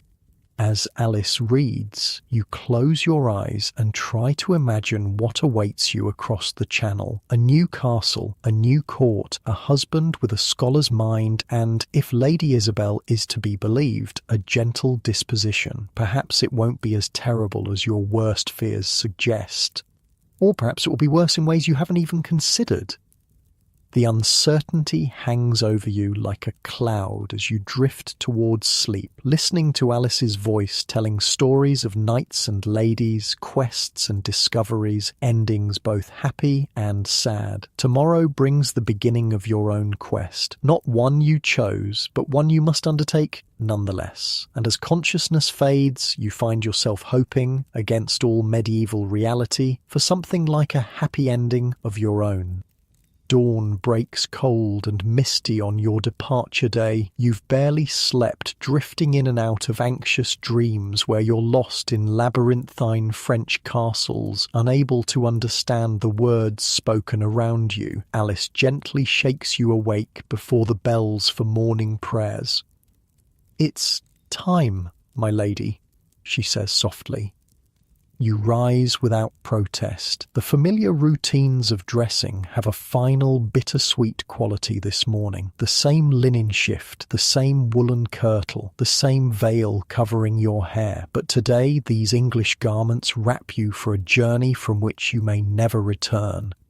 The castle courtyard is chaotic with preparations. Horses stamp impatiently, their breath forming clouds in the chill morning air. Carts are being loaded with your possessions, clothing, books, personal items deemed suitable to accompany a princess to her new home. Men-at-arms, in your father's livery, check weapons and saddle straps, preparing to escort you as far as Dover. Your mother and father await near the gate. Your father looks impatient, eager to have the leave-taking over with. Political business concluded, alliance secured. Your mother's face is impassive as always, but you notice her fingers worrying at the edge of her sleeve, a rare sign of emotion. The goodbyes are formal, restrained. Your father kisses your forehead, reminding you of your duty to represent England well at the French court. Your mother embraces you briefly, whispering, "Remember who you are," before stepping back. No tears, no dramatic scenes. Medieval royalty doesn't indulge in public displays of emotion, even at moments of permanent separation. Lord Bertrand, who will escort you to France, bows deeply. "We must depart, Princess. The tide waits for no one, not even royalty." And just like that, it's time. You mount the palfrey chosen for your journey, a gentle mare with an easy gait, selected for comfort during the long ride to Dover. Alice and your other English ladies are similarly mounted nearby, their faces a mixture of anxiety and excitement. "Ready, my lady?" Lady Isabel asks, bringing her own horse alongside yours. She'll be your guide in this journey, your connection to the French court you're entering. You nod, not trusting your voice. The castle gates open. The procession moves forward. You resist the urge to look back at the only home you've ever known, focusing instead on the road ahead. This is your life now. Forward motion, away from everything familiar, toward a future you can barely imagine. The journey to Dover takes 3 days. Medieval travel is slow, uncomfortable, and potentially dangerous. The roads, little more than rutted dirt tracks, are muddy from spring rains. Your escort keeps a watchful eye for bandits, though the size and obvious wealth of your party actually makes attack less likely. Only the most desperate outlaws would risk assaulting a princess's procession.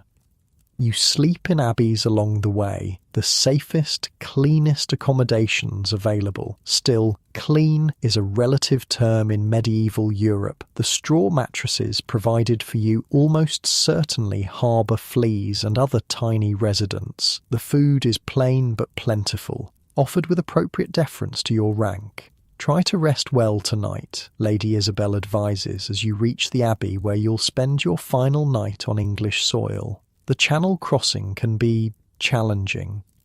You've never seen the sea before, having spent your entire life inland at your father's primary castle. The prospect of crossing the narrow but notoriously rough stretch of water between England and France fills you with dread. You've heard stories of ships lost, of even the strongest men rendered helplessly ill by the motion.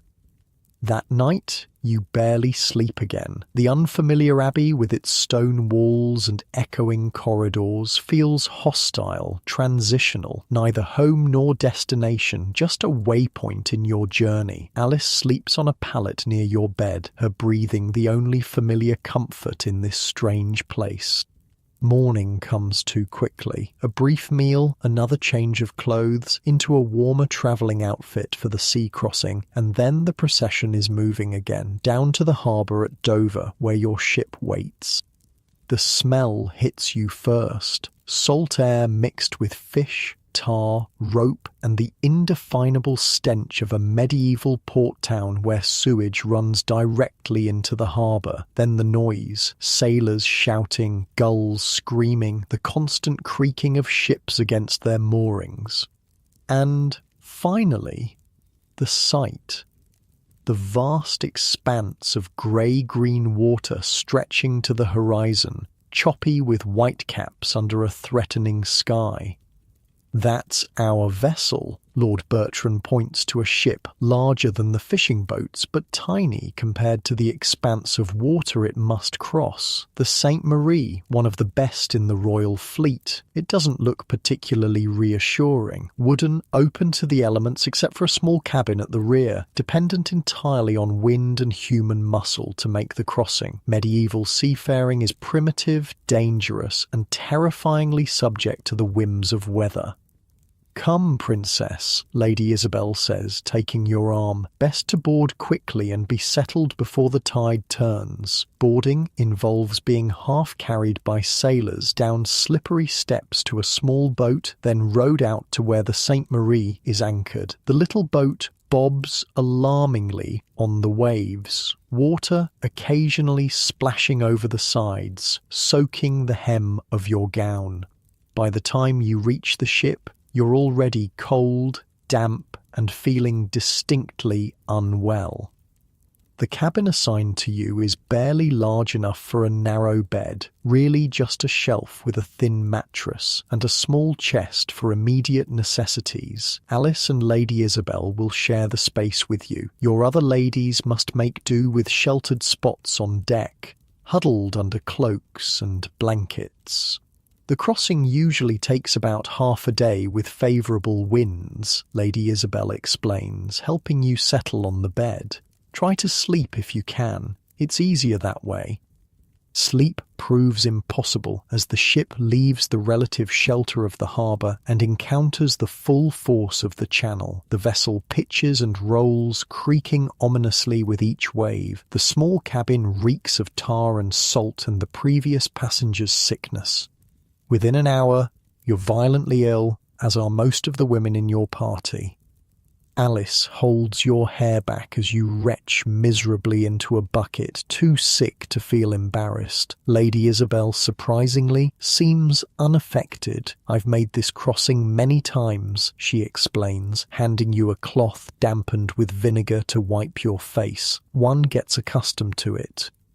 You can't imagine ever becoming accustomed to this misery. Medieval medicine offers little help for seasickness, just peppermint oil, which you can't keep down anyway, and the dubious comfort of knowing that the journey must eventually end. The crossing takes longer than expected. A storm blows up midway, forcing the captain to adjust course. What should have been half a day stretches into a full day and night of pitching, rolling agony. You slip in and out of consciousness, aware only of the constant motion. The sounds of timbers groaning and sailors shouting instructions above the wind.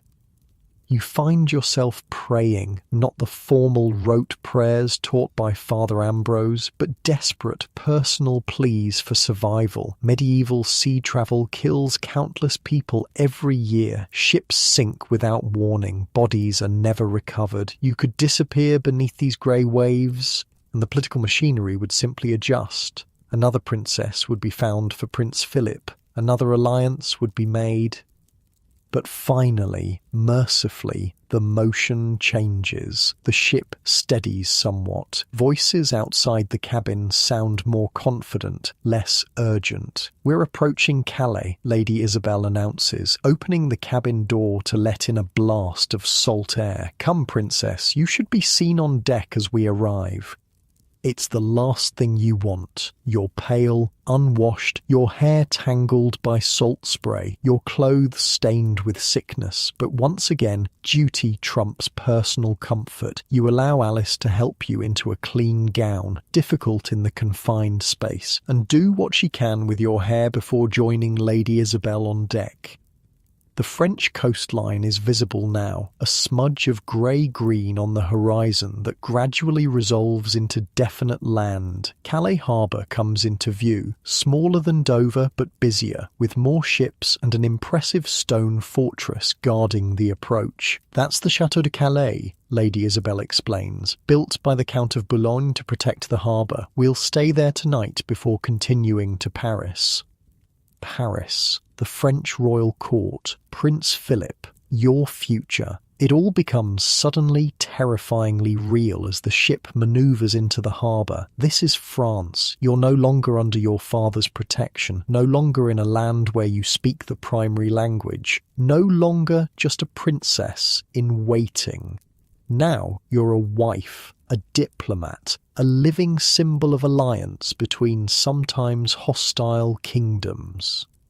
The welcoming party waiting at the dock is impressive. Local nobles, church officials, a contingent of royal guards in the French king's livery. Banners flutter in the brisk wind, horses stamp impatiently. It's a show of respect for your rank, but also a demonstration of French wealth and power.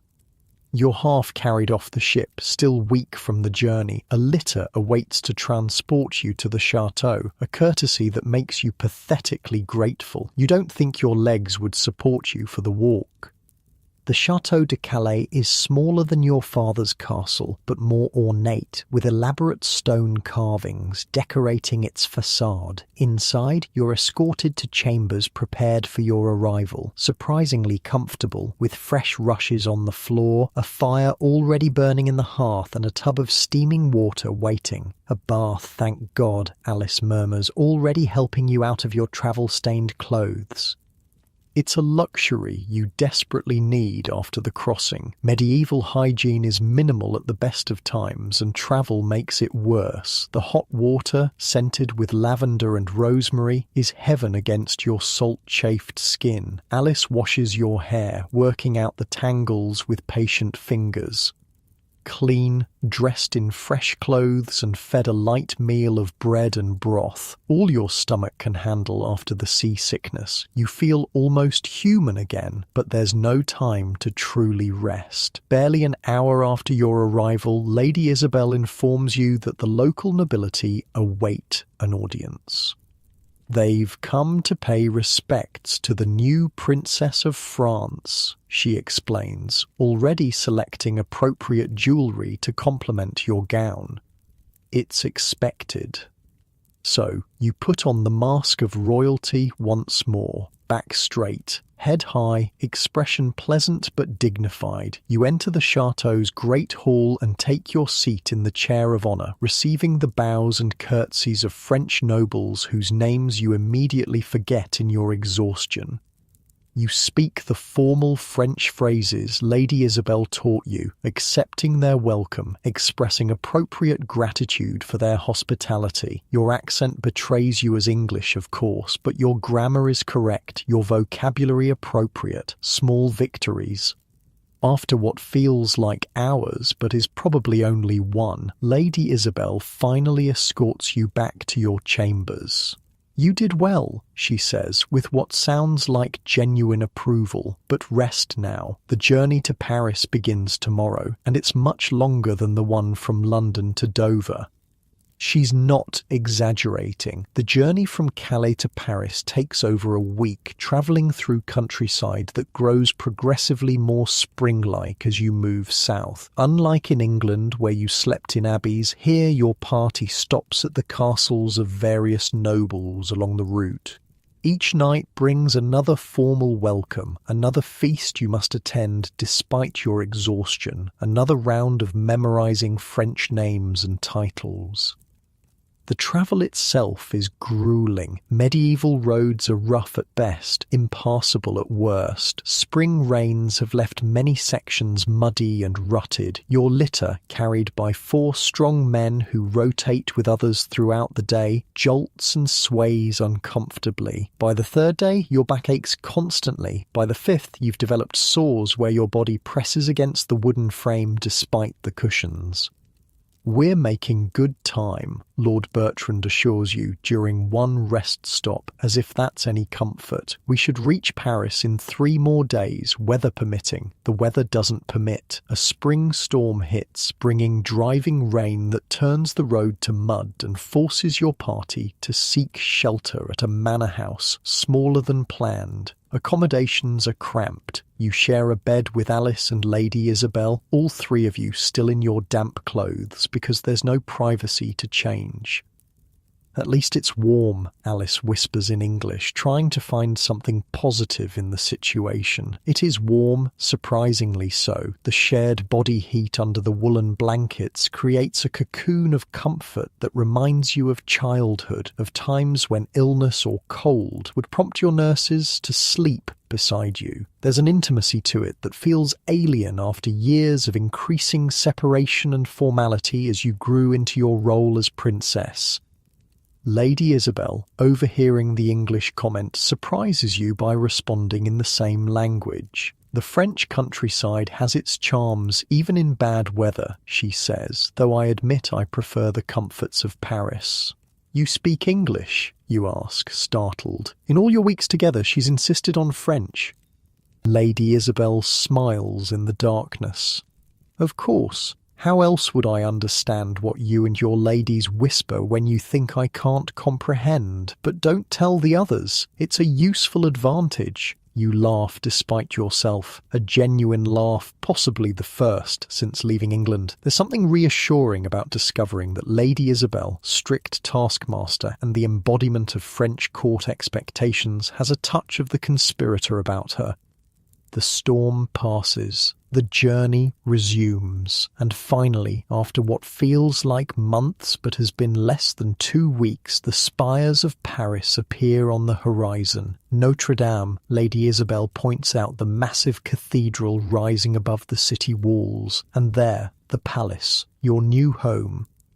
The French royal palace is nothing like your father's primary castle, where the English fortress is solidly defensive, built to withstand attacks. The French palace is designed to impress, to display wealth and sophistication. Its walls are still formidable, but decorated with carvings and statues. Its windows are larger, many fitted with actual glass rather than shutters and oiled parchment. As your procession approaches the city gates, you're met by a larger, more elaborate welcoming party. Royal guards in full ceremonial armour, nobles in their finest clothes, church officials in rich vestments, musicians playing fanfares on silver trumpets. And at the centre of it all, a young man on a magnificent white horse, dressed in blue and gold, the French royal colours. Prince Philip, Lady Isabel confirms quietly, your husband. Your heart hammers painfully against your ribs. This is the moment you've been both dreading and curiously anticipating. Your first glimpse of the man you're already married to, the stranger who will share your bed, your life, possibly your entire future. He's not what you expected. Taller than you imagined, but slender, almost delicate in build, pale, with features that might be called pretty rather than handsome. His hair is light brown, falling in soft waves to his shoulders in the current French fashion. No beard, a contrast to the heavily bearded English nobles you're accustomed to. As your litter is lowered to the ground, Prince Philip dismounts and approaches. You struggle to stand on legs weakened by days of travel, determined to meet your husband for the first time with as much dignity as possible. He stops before you and bows, lower than strictly necessary given his rank. When he straightens, you see his eyes properly for the first time. Blue-grey, intelligent, evaluating you just as you're evaluating him. Princess, he greets you in French. Welcome to Paris. I trust your journey was not too arduous. The formal question, the expected response. Thank you, Your Highness. The journey was long, but well worth the destination. A practiced line, delivered with appropriate modesty. You drop into a curtsy, eyes lowered. When you rise, you're surprised to find Prince Philip still looking at you intently, as if trying to see beyond the formal facade. You must be exhausted, he says, and there's something in his voice, a genuine concern that wasn't there in the ritual greeting. I've arranged for you to have time to rest before the formal welcome feast tonight. It's a small kindness, but unexpected. Medieval royal protocol doesn't typically prioritize comfort over ceremony. Thank you, you say again, and this time it's heartfelt.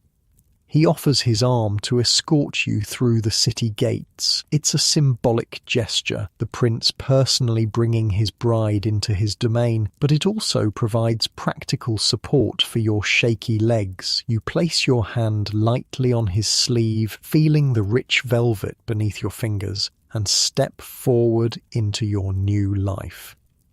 Paris in spring is beautiful, even viewed through the haze of exhaustion. The city is larger, busier, more colourful than any you've seen before. People line the streets, craning for a glimpse of their new princess. You smile and wave as you've been taught, maintaining the royal image despite your fatigue. The palace itself is overwhelming, room after room of tapestried walls and painted ceilings, furnished with pieces more delicate and ornate than the sturdy English furniture you're accustomed to. Your new chambers are spacious, bright with spring sunshine through large windows and already prepared with French furnishings interspersed with a few familiar items brought from England. I had them place your English books here, Prince Philip says, gesturing to a small table near the window. Lady Isabel mentioned you enjoy reading. Again, that unexpected thoughtfulness. You look at him with new curiosity. You speak with Lady Isabel about me. A slight flush colours his pale cheeks. I wanted to know something of my bride beyond diplomatic reports. Lady Isabel has been informative. Before you can pursue this intriguing revelation, the necessary separations of court protocol intervene. Prince Philip bows again. Rest, princess. We'll speak more at the feast. And then you're alone with your ladies, the English ones looking as overwhelmed as you feel. The French ones already efficiently unpacking, arranging, preparing for the evening's ceremonies. He seems kind, Alice ventures in English as she helps you out of your travelling clothes and into a loose robe for resting. Yes, you agree cautiously. He does. But medieval royal marriages aren't built on kindness. They're political arrangements designed to benefit kingdoms, not individuals. A prince who notices your books is still a prince who married you for your bloodline and the alliance you represent. A moment of consideration doesn't erase the fundamental transaction at the heart of your relationship. Still, as you finally stretch out on a bed that isn't moving, that isn't shared with multiple other people, that's actually long enough for your body, you find yourself thinking that perhaps, just perhaps, this forced marriage might offer more than mere endurance.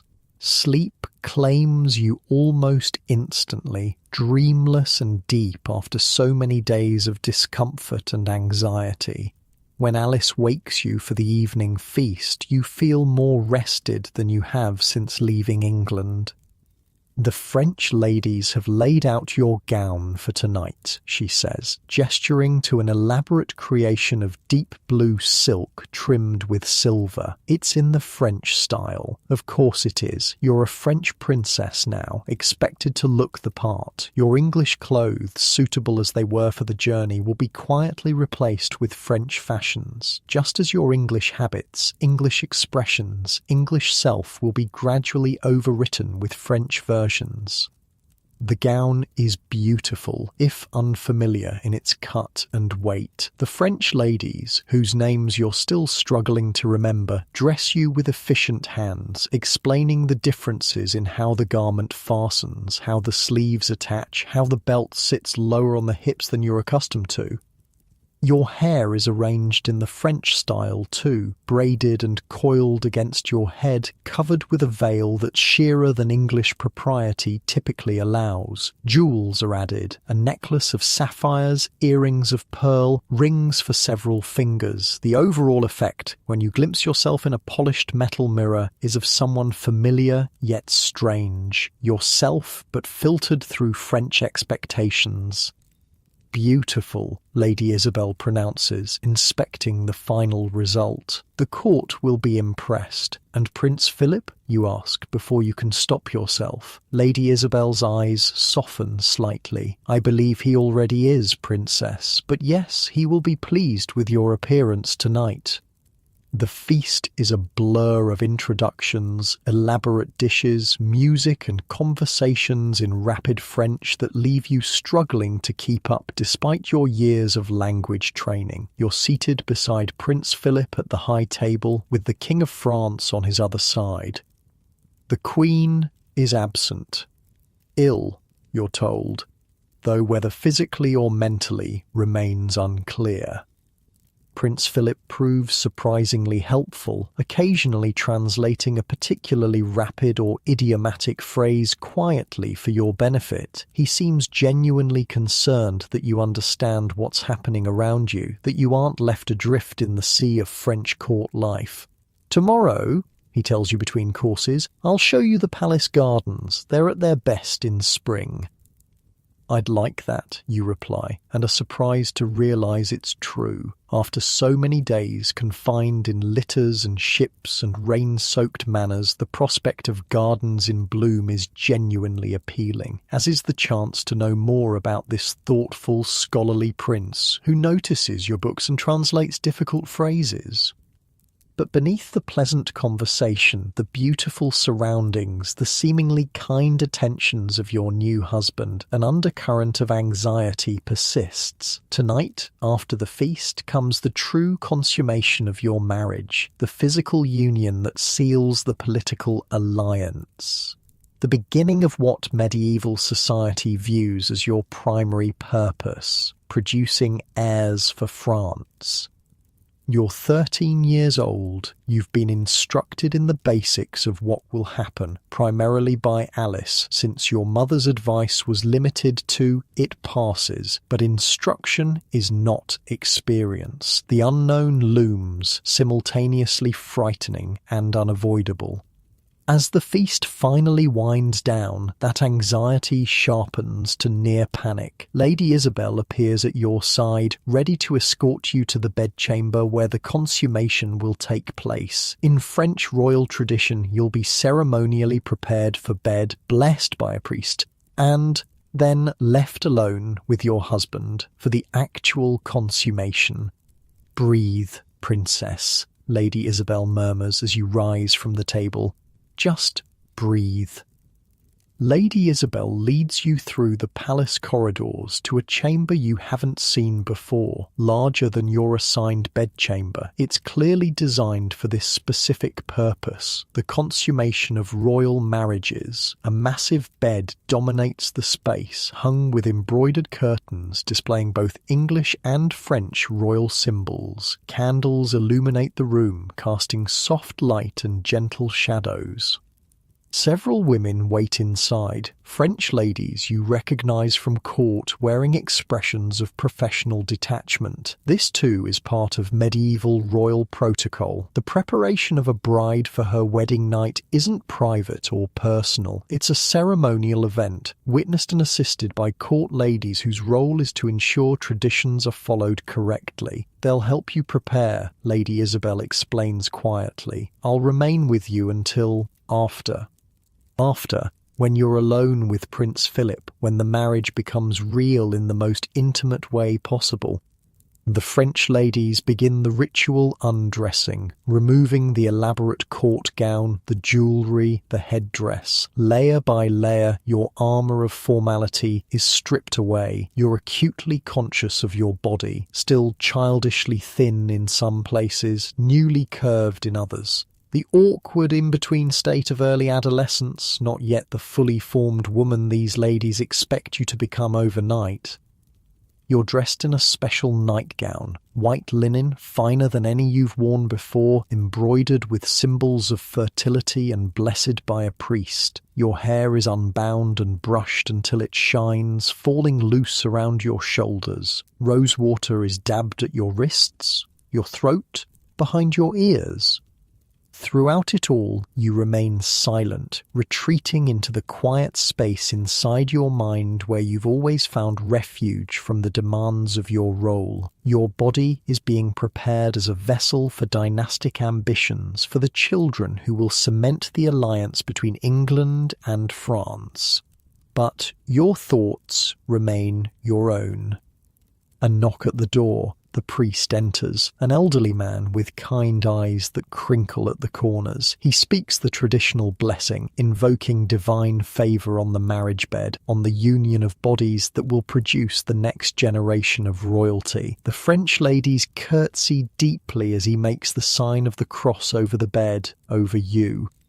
Then it's time. The ladies withdraw, closing the door softly behind them. Only Lady Isabel remains, seated discreetly in a corner where she can witness without intruding. Because witnesses are required, medieval royal marriages must be consummated with proof to prevent later claims of non-consummation that could invalidate the union.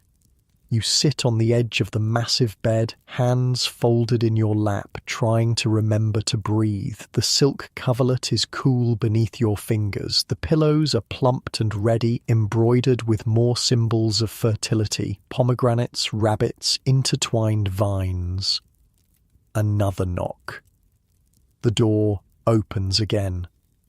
Prince Philip enters, dressed in a simple robe, his hair loose around his shoulders.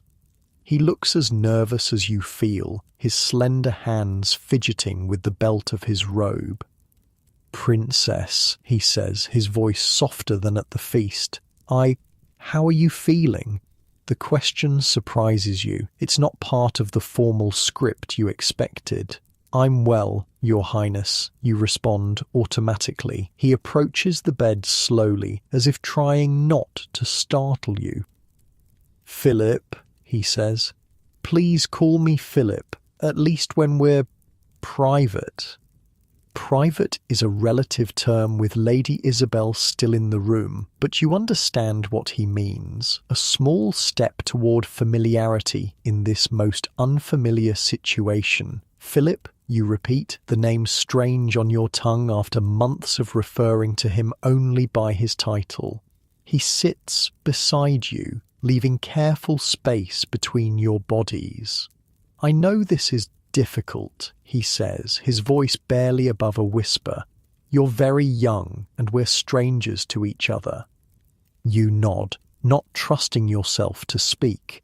I want you to know, he continues, his eyes meeting yours directly, that I understand my duty, but I have no wish to cause you pain or fear. We have many years ahead of us. There's no need to rush. It's so unexpected, this gentle consideration, that tears spring to your eyes before you can stop them. Medieval princesses aren't supposed to cry. It's a weakness, an indulgence. But the accumulated strain of the journey, the strangeness of your situation, and now this unexpected kindness break through your careful composure. Philip looks alarmed at your tears, clearly unsure how to respond. After a moment's hesitation, he reaches out and takes your hand. His fingers are cool and smooth against yours. A scholar's hands, not a warrior's. Maybe we could just talk for tonight, he suggests, glancing toward Lady Isabel, who watches impassively from her corner. Get to know each other a little. It's not what's expected. The consummation is supposed to happen promptly, witnessed, the marriage secured, but Philip seems genuinely concerned about your comfort, your readiness. I'd like that, you whisper. And so, on your wedding night, instead of the immediate physical union that medieval custom demands, you and Prince Philip simply talk. He tells you about his studies, philosophy, astronomy, languages. You share your love of stories, of history. He speaks of his favourite places in the palace gardens, promises again to show them to you tomorrow. Lady Isabel watches, her expression unreadable. This deviation from protocol could be problematic, but she makes no move to intervene. Perhaps she too sees the value in building some foundation of understanding before the physical aspects of marriage begin. Hours pass. The candles burn lower. Your initial terror fades, replaced by cautious curiosity about this thoughtful young man who seems as constrained by his royal role as you are by yours. Finally, when the night is half gone, Philip sighs and glances at Lady Isabel. The marriage must be valid, he says, his scholarly formality returning. You nod, the anxiety fluttering back to life in your chest. But it's different now, less acute, tempered by the hours of conversation that have transformed Prince Philip from an abstract concept to a real person. A person who, at the very least, seems to view you as a person too, not just a political necessity. What follows is still uncomfortable, still strange, still painful in ways you were warned about, but Philip is gentle, apologetic, quick, and when it's done, the marriage consummated, the alliance secured in the most ancient and binding way, he doesn't immediately leave as protocol would allow. Instead, he stays beside you, his presence oddly comforting in the unfamiliar bed. Rest now, he says quietly, adjusting the covers around you. It's been a long journey for you. You drift towards sleep, exhausted by the physical and emotional demands of the day. The last thing you register is Philip's voice, very soft, saying something to Lady Isabel that sounds like "take care of her," and then darkness claims you. The next weeks and months bring a gradual adjustment to your new life in the French court. Some aspects are easier than you feared. Prince Philip keeps his promise to show you the palace gardens, which become your favourite refuge from the complexities of court politics. He makes time each day to see you, continuing the conversations begun on your wedding night, building a careful friendship that makes the required physical aspects of marriage more bearable. Other adjustments are harder. The French court is indeed more formal, more politically fraught than your father's. Alliances shift constantly. Whispers follow you through the corridors. The English princess, the foreigner, the child bride whose accent still betrays her origins, despite Lady Isabel's intensive coaching. "They're testing you," Lady Isabel explains after one particularly difficult court gathering where several French ladies deliberately spoke too quickly for you to follow, looking for weaknesses they can exploit. "Why?" you ask, frustrated by the constant scrutiny, the subtle undermining. "What does it matter to them how I speak, how I dress, how I conduct myself?" Lady Isabel's face softens with rare sympathy. "Because you have what they want, a place at the centre of power, a prince's ear, the potential to be mother to the next generation of royalty. It's a stark reminder of the medieval reality. Your value lies not in yourself, but in your position, your connections, your womb. And in this world where women have so little direct power, those things make you both a target and a potential ally worth cultivating. So what do I do?" you ask.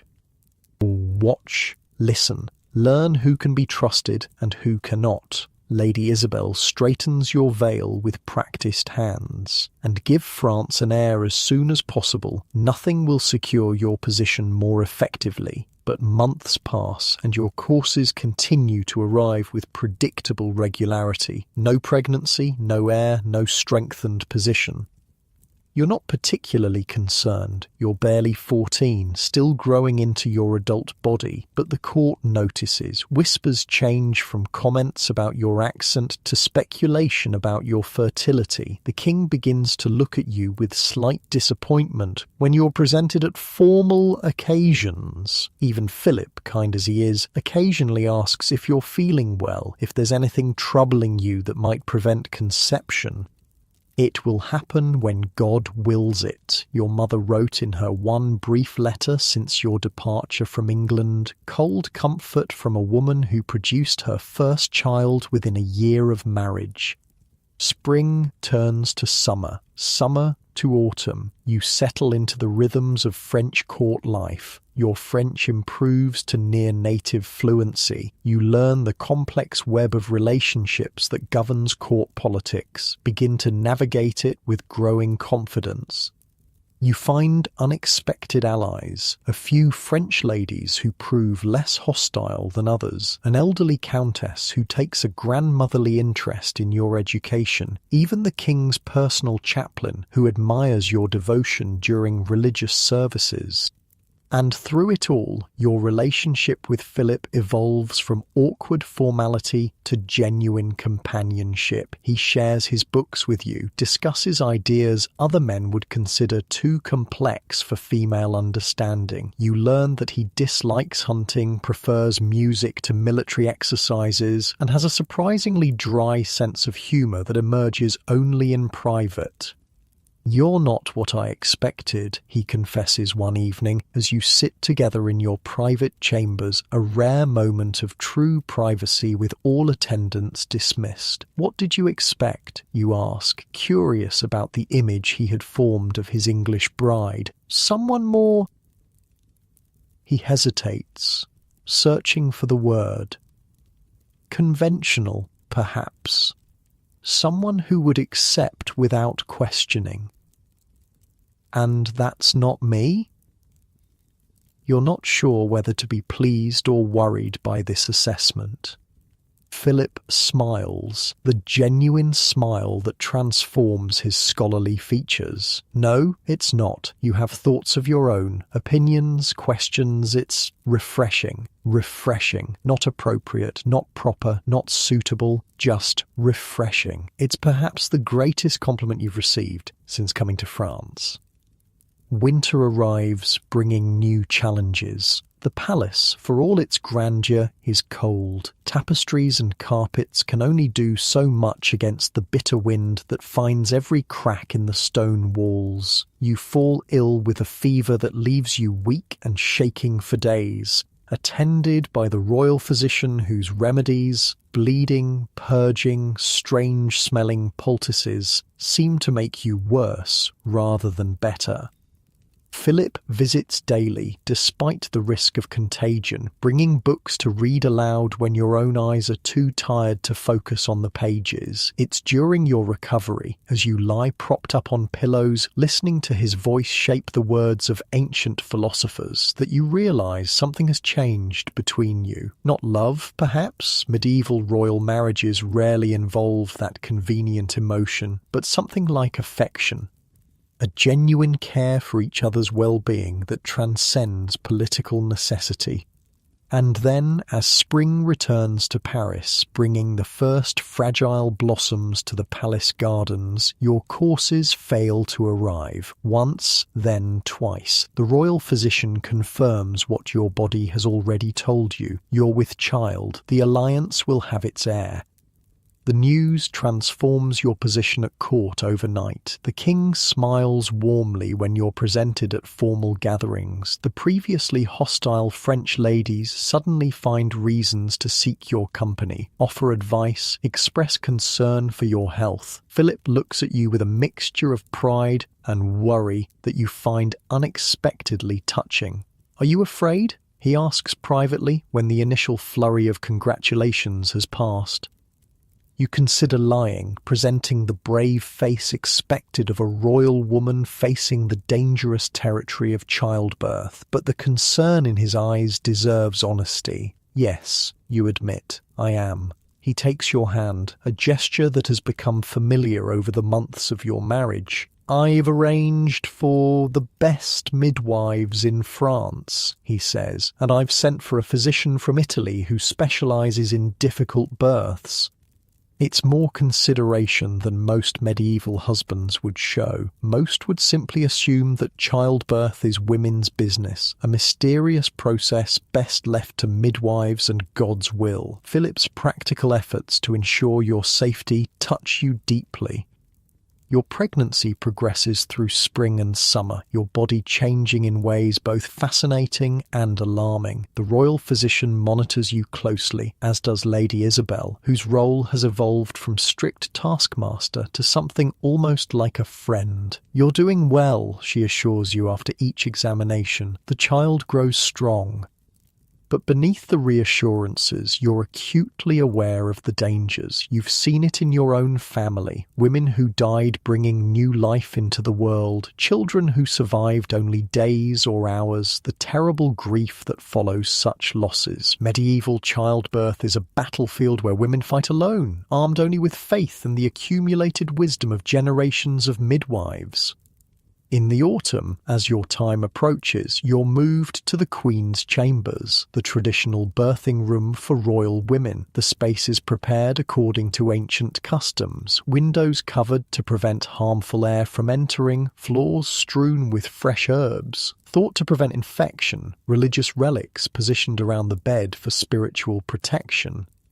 The labour begins on a cool September morning, your waters breaking suddenly as you walk in the private garden with Lady Isabel. The pain follows quickly, stronger than you imagined, more relentless. You're helped to the birthing chamber, where the midwives and female attendants are already gathering. Men, including Philip, are excluded, childbirth being considered exclusively women's domain in medieval Europe. What follows is a battle unlike any you could have prepared for. Hours of pain that rises and falls like ocean waves, growing more intense as the day progresses into evening. The midwives offer herbal concoctions to ease the pain, to speed the birth. They position and reposition your body to help the child's passage. They pray over you, invoking saints associated with safe delivery.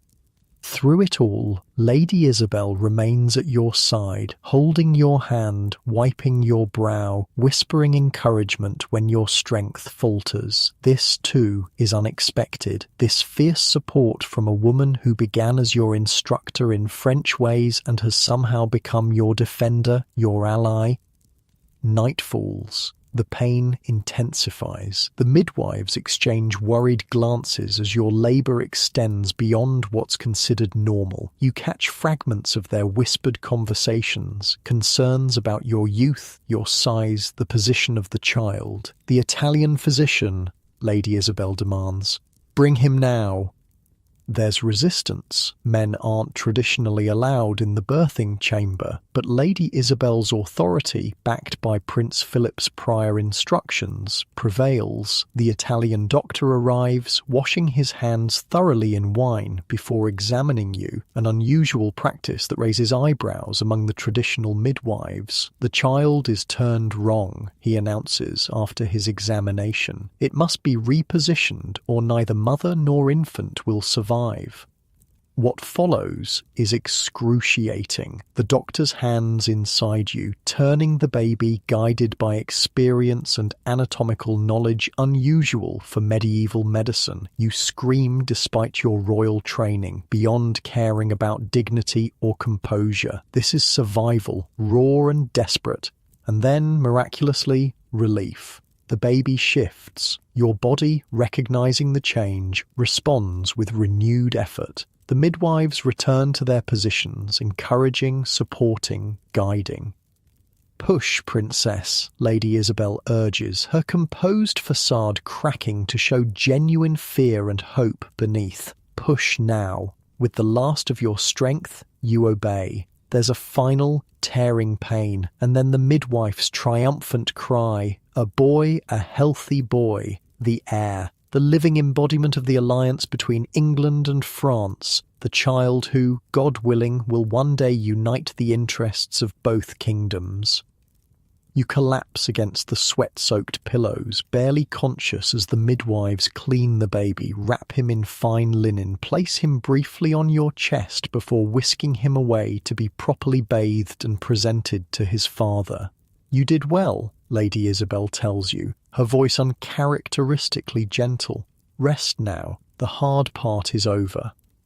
But it isn't, quite. Medieval childbirth dangers extend beyond the actual delivery. Infection, bleeding, milk fever all claim countless new mothers in the days and weeks after birth. You're confined to the birthing chamber for the traditional month of lying in, attended by midwives and physicians who monitor you for signs of complications.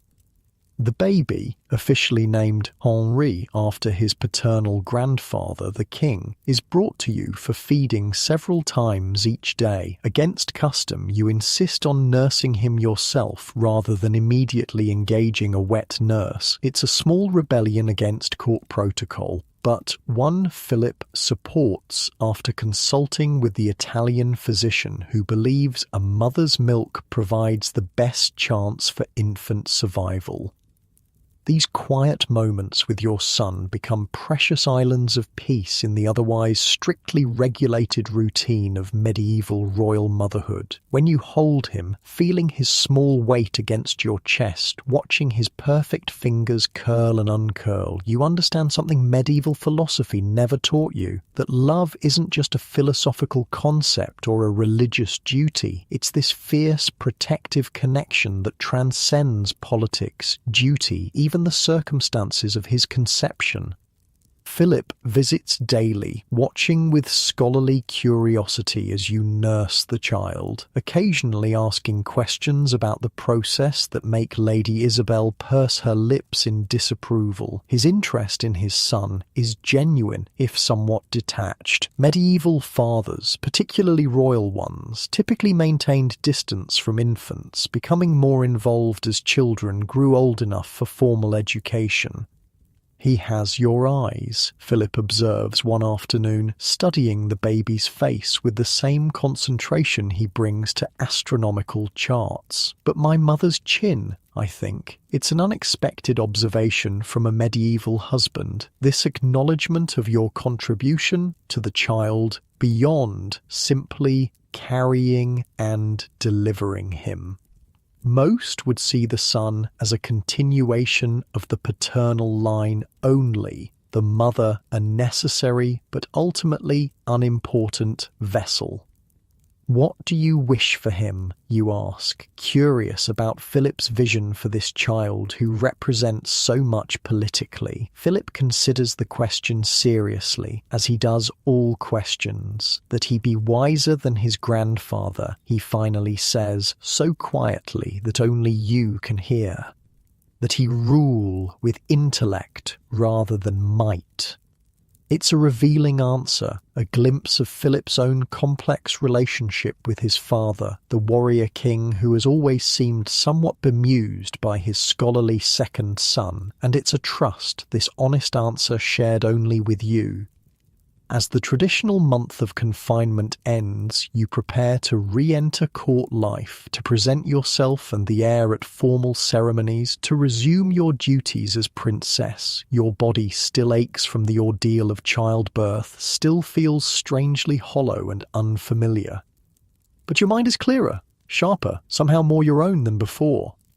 Something has changed, not just physically, but in your understanding of your place in this world that treats women as political commodities. You've survived the most dangerous journey a medieval woman can undertake. You've produced the heir that secures your position. You've fulfilled the primary duty of a royal wife. And in doing so, you've gained a measure of freedom, not the complete autonomy a modern woman might expect, but significant space within the constraints of medieval royal life. Freedom to establish your own household routines, freedom to select additional ladies who share your interests, freedom to pursue the intellectual curiosities Philip has encouraged.